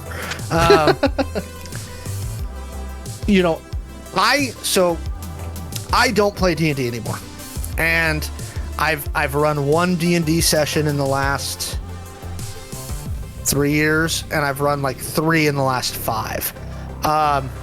One of them I did was for a friend of Sean and I's birthday. I ran my wife's first D&D session during COVID, using the Stranger Things box set that I bought her because I thought it was funny. That's it. That was it.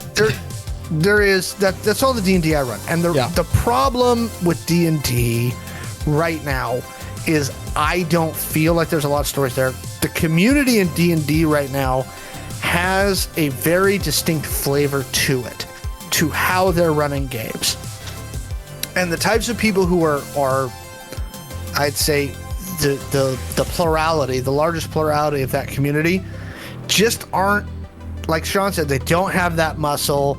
They've never, due to circumstance largely, a lot of, again, like when you're an adult and you're grown up, like you move or you go off to college and then you leave college and then, you get a job, then you move to Chicago or whatever.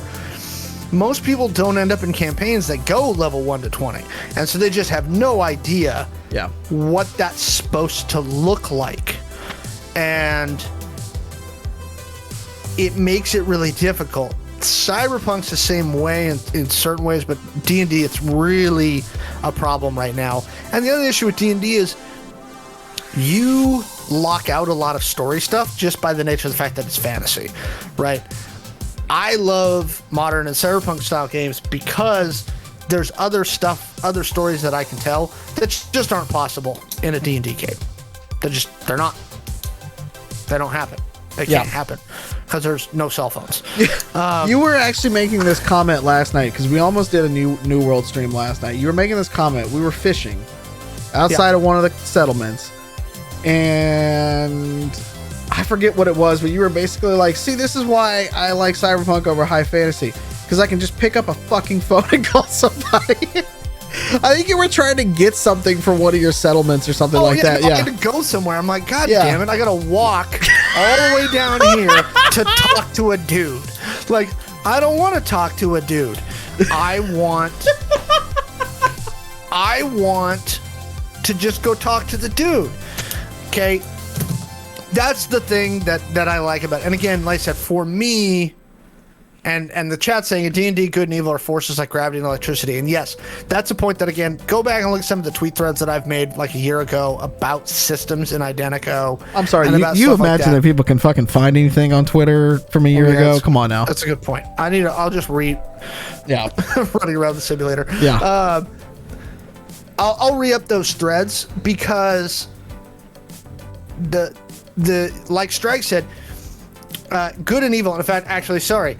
If you're watching this later, go look at my pin thread. One of them is my pin thread, and I talk about systems on my account at Alex the Humanoid. And the thing is that I talk about the fact that the corporations don't necessarily think that they're evil, right? They are not the villains in their story, right? The player characters aren't the villains in their story, but to somebody else they are. Like, the chat saying good and evil are forces like gravity and electricity. That's not the case in Identico, right? And we talk about how, with economic and social systems, the Corp, the Leo, all these people are upholding systems of oppression and bad things about this world that we've built, and there are consequences for that. Go watch our Chaos Inc. stream. Like, that's something that's come up the last 2 sessions, which is the consequences of actions, which is something that, again, the reason I don't play D&D as much anymore, the player characters are never confronted with it in the same way. Yeah. Right? When they go murk some monsters, nobody gives a shit. Correct. Right? In fact, they're hoisted on everybody's shoulders, and it's like, hey, you killed the goblins. Yay! Right? In consequences, give us more shit to shoot at later. Nice. In Chaos Inc. right now, they're dealing with the fact that one of the player characters made the decision to order a hit on someone in front of their family. Yeah. And that's still a person. It's a human. They were purposely getting revenge. Classic RPG backstory. A family member had been murdered and they were out for revenge, and they were given the opportunity. In fact, I believe the name of the episode is Calling the Shot. Yeah, it is. And they did. Spoilers, by the way. But that's important when you think about the long-term ramifications of it. We've been dealing with the ramifications of that for 2 episodes in that. And I think it's what separates our game from a lot of other ones out there, in that, you're going to deal with some very real consequences that you almost have to manufacture in a lot of other games. And we got to the end of this at ACS as well. It's like the crew destroyed a building, but they didn't destroy Benevolent, the corporation. Mm-hmm. There was many ways to destroy the corporation, but all the team wanted to do, well, say all, but one of the things the team wanted to do was have that Fight Club moment where the building's going down in the background, and they did. Sarah Jane paid the price. Ooh, was bringing that up. There's a lot. No. Well, maybe there's a lot going on there, and that's the thing is that one of the things that Sean brought in with ACS was, what did one of the NPCs do to everybody around him that he thought in his mind was to protect his kid, right? Yeah. But he destroyed lives to get there. Yep. Right? And so the characters had to deal with that. And in fact, earlier in the season, when it came out that this guy that half the group loved, right? Sidarian, yep, right? Who Eve and Cassie and everybody's like, oh, it's Daddy Z, and everybody likes Sidarian. And then it came out what a bad dude he was and how much he was playing both ends against the middle. And there was this whole sequence of Eve calling him out and going, wait a minute, you don't get to do this anymore. Yeah. Right? That's not how this system's supposed to work. You're not supposed to join them. And like Kevin, and I noticed that, and I've actually talked to some of your players in the past. I know you guys founded Corps. That's, it's fight the man, become the man, found Corps.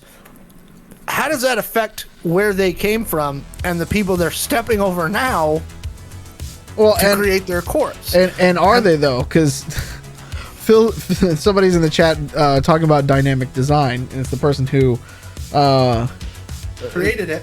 Yeah, and it originally came from a different game that we were playing, where it was just a fun concept. It was just a fun concept, but we were using that in that game as a front. So there's other ways to kind of make it look more legitimate too, and I think that's the interesting sort of thing. The ethical and philosophical questions have been super fun to roleplay, absolutely. And I think that's the whole point of the game when you get to it, is you want to have, yes, it's fun. Chaos Inc. has a certain look to it. Angel City Stories has a certain look to it. The next game, which doesn't have a code name at the moment, will have its own look, because I've already been kind of messing with it and stuff like that. It's a super flexible system with that, but what we want to do, and we don't offer the hero's welcome in our game. And that's not to necessarily say you can't play the hero, because again, in D&D, everybody thinks you're going to go slay a bunch of monsters and then you're the hero. Mm-hmm. Side pan a little bit. Strahd. Well, right. yeah, no, but it's like side pan. Well, you never defeat. Don't even get me started. I hate that fucking module. It's the stupidest fucking thing they've ever created. Side pan. All right, you go kill a bunch of kobolds in a cave. Side pan over to the left, and you realize that kobold had a wife and kids. Like, now you're the villain in their story, which, by the way, is a really funny way to come back with a level 20 kobold at the end and start fucking with some shit. Just leaving that little nugget out there for anybody who makes it that far in a D&D campaign with me. But, you know what I'm saying? Like there's not a lot of that complexity there when it comes from an RP moment. And I think that's the thing that we've been trying to get with a lot of the classes and stuff, is just give you a little bit of starting point to a background. And the background of the Fringer, the Corp, and the Grounder, and the background and the classes all just give you a stepping stone to whatever it is you want to do. And that's sort of the thing, is everybody, there is no morality. You're not going to have chaotic evil in our game, right? That's the whole point. Everything is going to have some gray in there.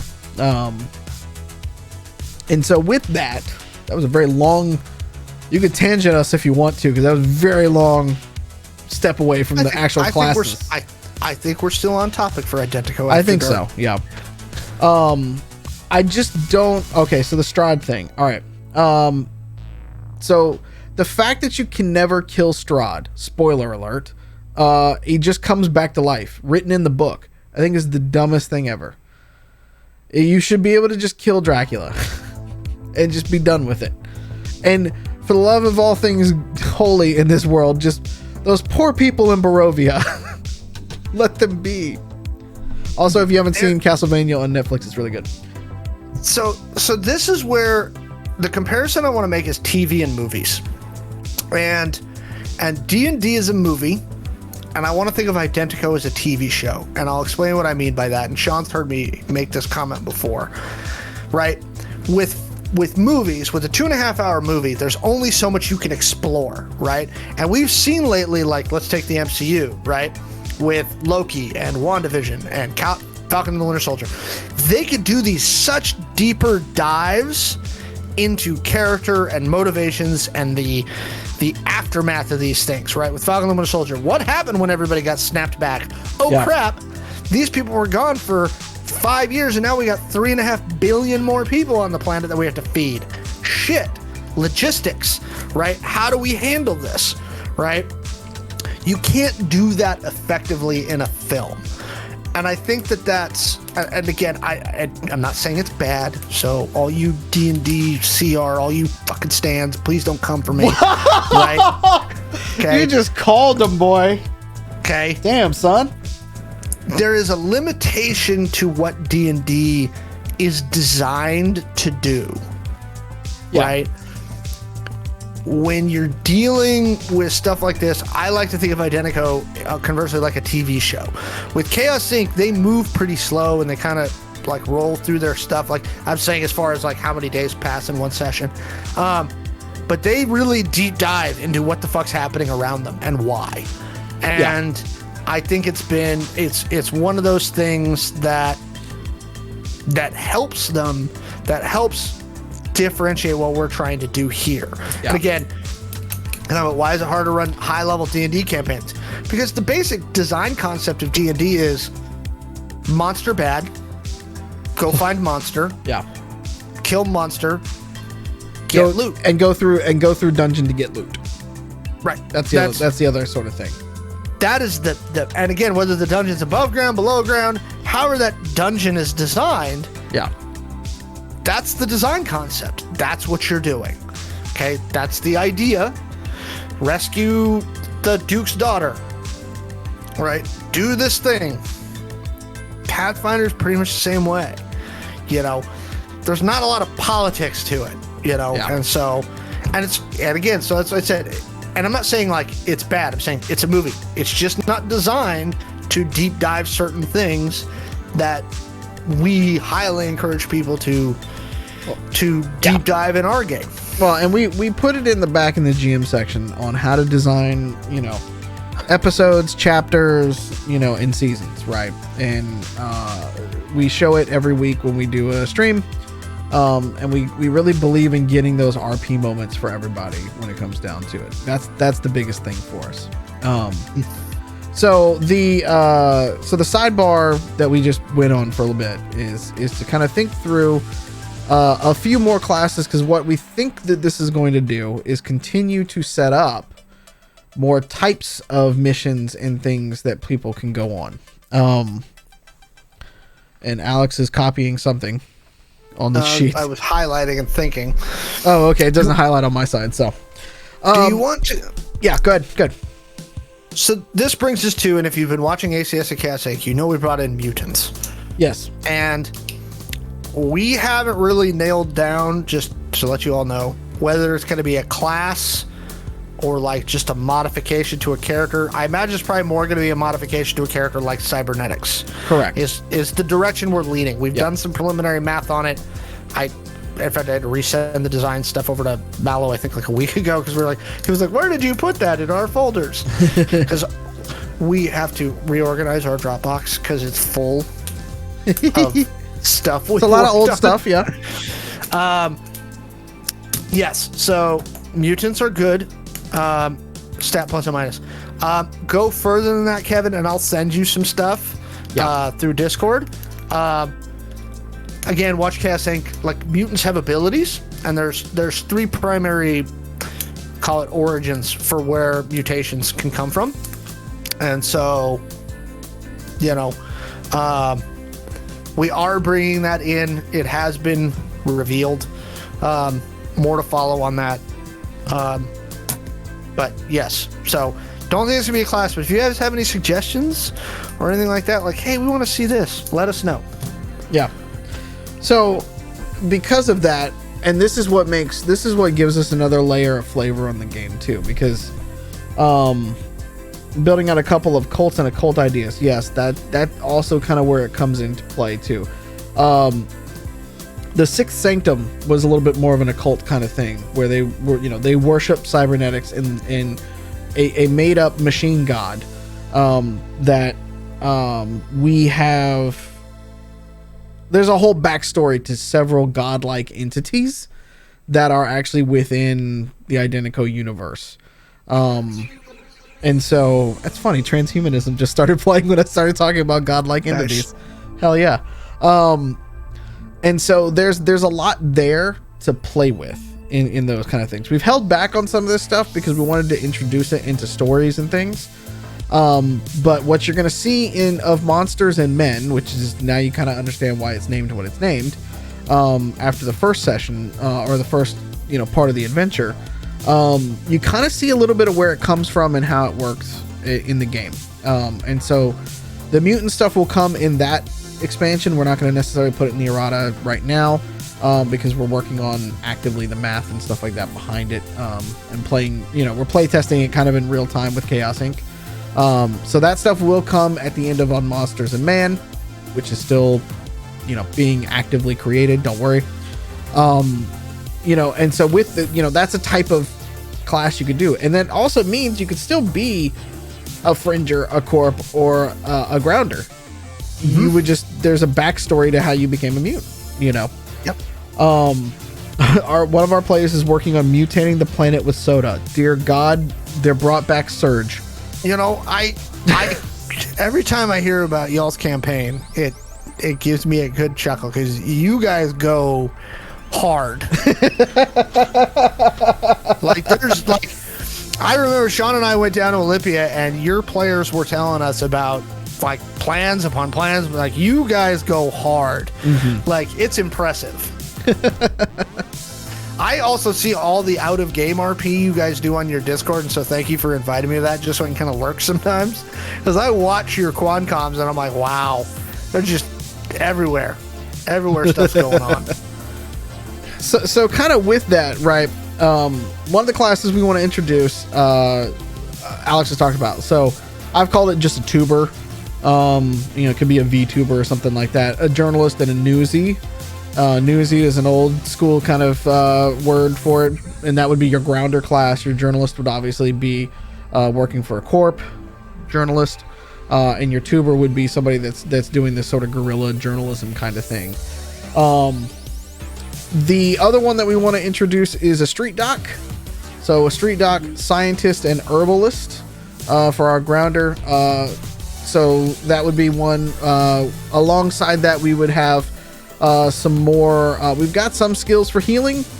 We've got on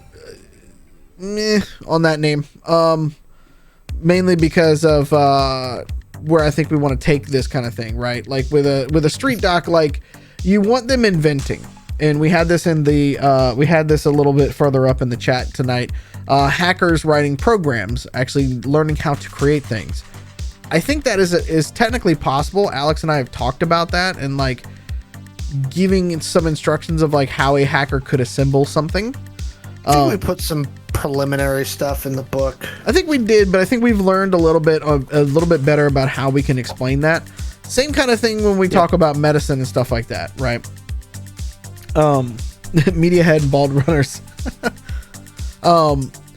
The other one would be adding a Leo to the underground. So Leo is available as a marshal out in the grounder. Private Eye or Gumshoe, we kind of like the word Gumshoe right now, as somebody who could be a private detective in the Fringe. So that opens up an entirely new type of play. You know, we've had a lot of it where like Titus was a former Leo, like he was a former marshal, and now he was in the Fringe and stuff like that. But now we sort of kind of want to give a little bit more depth and design to that part of the character, so they can take it in the Fringe. It's just more of a private detective sort of piece to it. But that opens up a whole nother type of campaign you could run with people. It'd be a lot of fun. I originally had written a campaign that starts out basically where you are playing a private detective, and the campaign continues to go on until you start to uncover secrets and things like that, right? There's a whole series there about being a private eye in a cyberpunk city trying to solve, crime, essentially. Try to solve murders, try to do things right for there. We have mercenary, which is kind of across the whole spectrum, but just to give everybody a bit of a chance to play, we got vigilante for the fringers, we got mercenary for the corpse, we got outlaw for the grounders, because we ran into a lot of outlaws actually in ACS.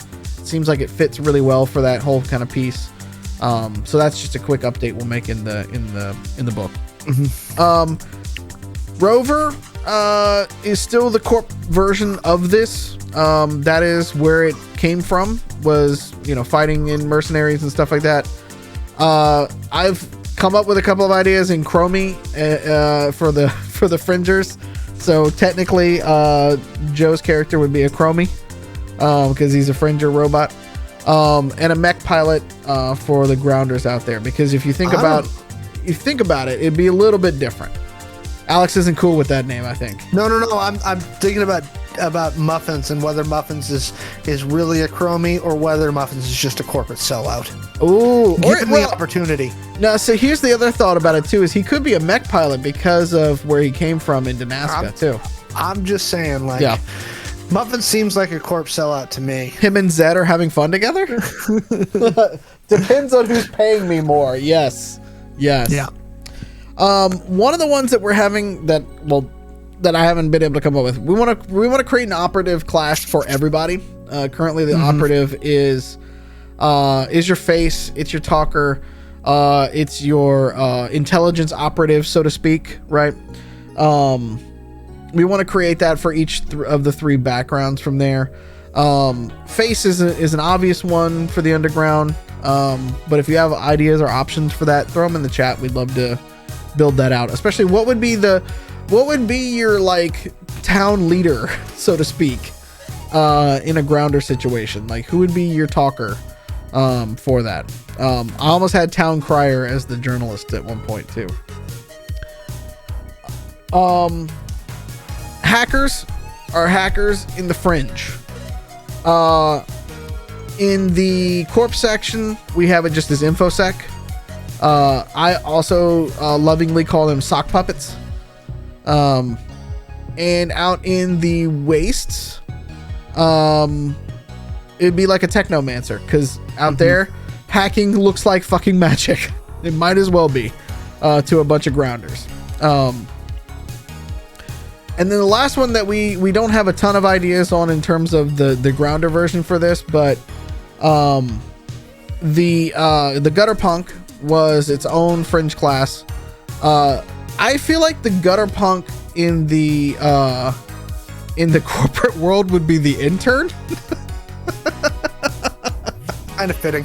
Yeah, maybe we'll see if that name sticks, but we also need a name for it in the grounder perspective. So essentially that adds a few classes. It helps fill out the classes. We no longer background lock the classes going forward. So you do get a true sense of player agency and player choice going into the game. So let us know what you think. Drop us a line here in the chat in Discord. Have a think about it. If you'd like, you can also hit us up on YouTube on Twitter or on YouTube. You can drop comments on the YouTube for this as well. It would actually help us if you would drop comments on YouTube. Yeah, that would also make me actually have to come up with an intro and stuff like that for this and throw it on the YouTube. Please help us, because the algorithm on YouTube doesn't like us right now. Well, I mean, it doesn't hate us either, so. Oh, just saying. It's not Ultron, thankfully. Comments. Gutter Leave us Punk. comments, rate us on DriveThruRPG, and all that stuff. Actually, believe it or not, like, it seems bloody dumb, but believe it or not, like, YouTube comments, rating us on DriveThruRPG, leaving reviews on DriveThru, like, that all actually really does help other people find the game. Yeah. Cool. Well, I appreciate that bit. Yes, I appreciate that. I think that's all we have in terms of new stuff. A quick note about the next game. So we will still have some version of Identico After Dark. It will not be on Wednesdays at this time. We're gonna run a normal game at our Wednesday slot, like we do. We are forming a cast right now. We are actually safe to say we're still looking for a couple of folks. So if you have some ideas and options, toss them our way. We're always looking for new people to play with, making sure that it fits the right, group and stuff like that. Yeah. If they can put up with my bullshit, that's always a plus. Although you're not running this one, so now they have to put up with my bullshit. No, but you get me as a player, so I have even less rules to deal with. That's true. I just get to host and hand it off. That's all I have to do. And roll dice when you tell me to. That's all I have to do with this. So, but yeah, so the idea with that particular one too is that we're going to hopefully have it, in a few weeks. I'm going to say a few because as we get folks in who want to play, we do want to do a session 0. We kind of do all the behind the scenes stuff. I do a bunch of production. I spend a lot of time making these backgrounds and all this, stuff. It's fancy stuff. It's fun. All I like intros. It. Yeah, all the intros, all the music, stuff like that. All that stuff, made with love, because I think it makes a better program. It makes us have a lot more fun. So, So in a few weeks, that's when we want to kick it off. So stay tuned to all the socials, Discord, everything. We'll keep you updated from there.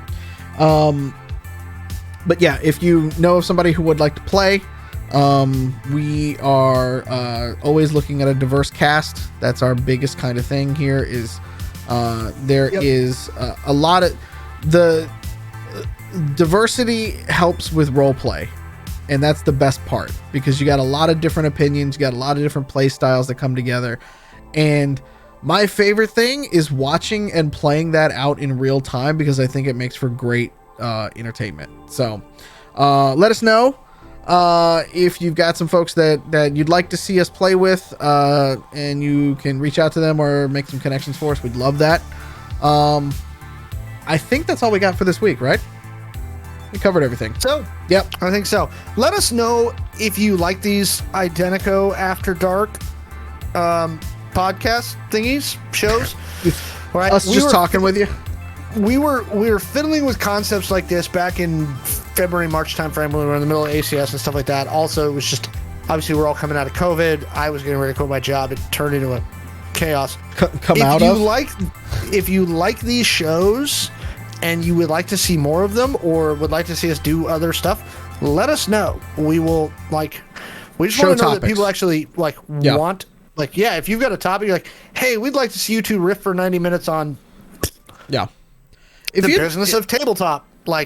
Alex really wants to do more on the business of tabletop, and I kind of if there's a way that we can do it in such a way too that I would love to maybe even pitch with other designers that are out there and talk systems with them and talk about the business with them and stuff like that.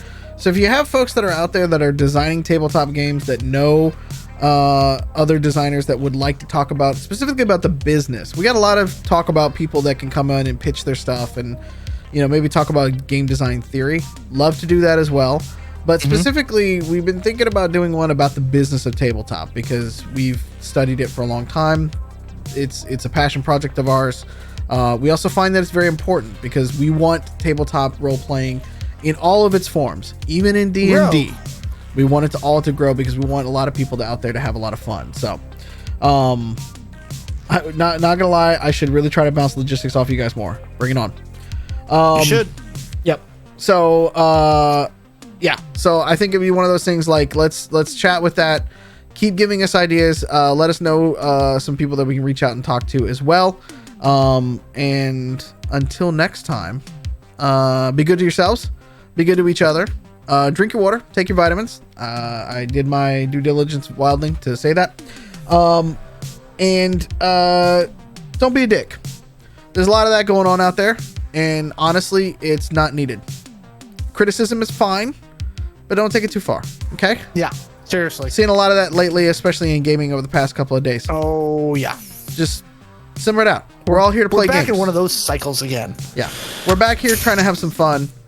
Let's everybody lift each other up because at the end of the day, technically everybody wins. It's an RPG. There is no losers, really. So let's just think about it that way. All right? Yep. All right. Be good. We love you. We'll talk to you next week. All right? Good night, y'all.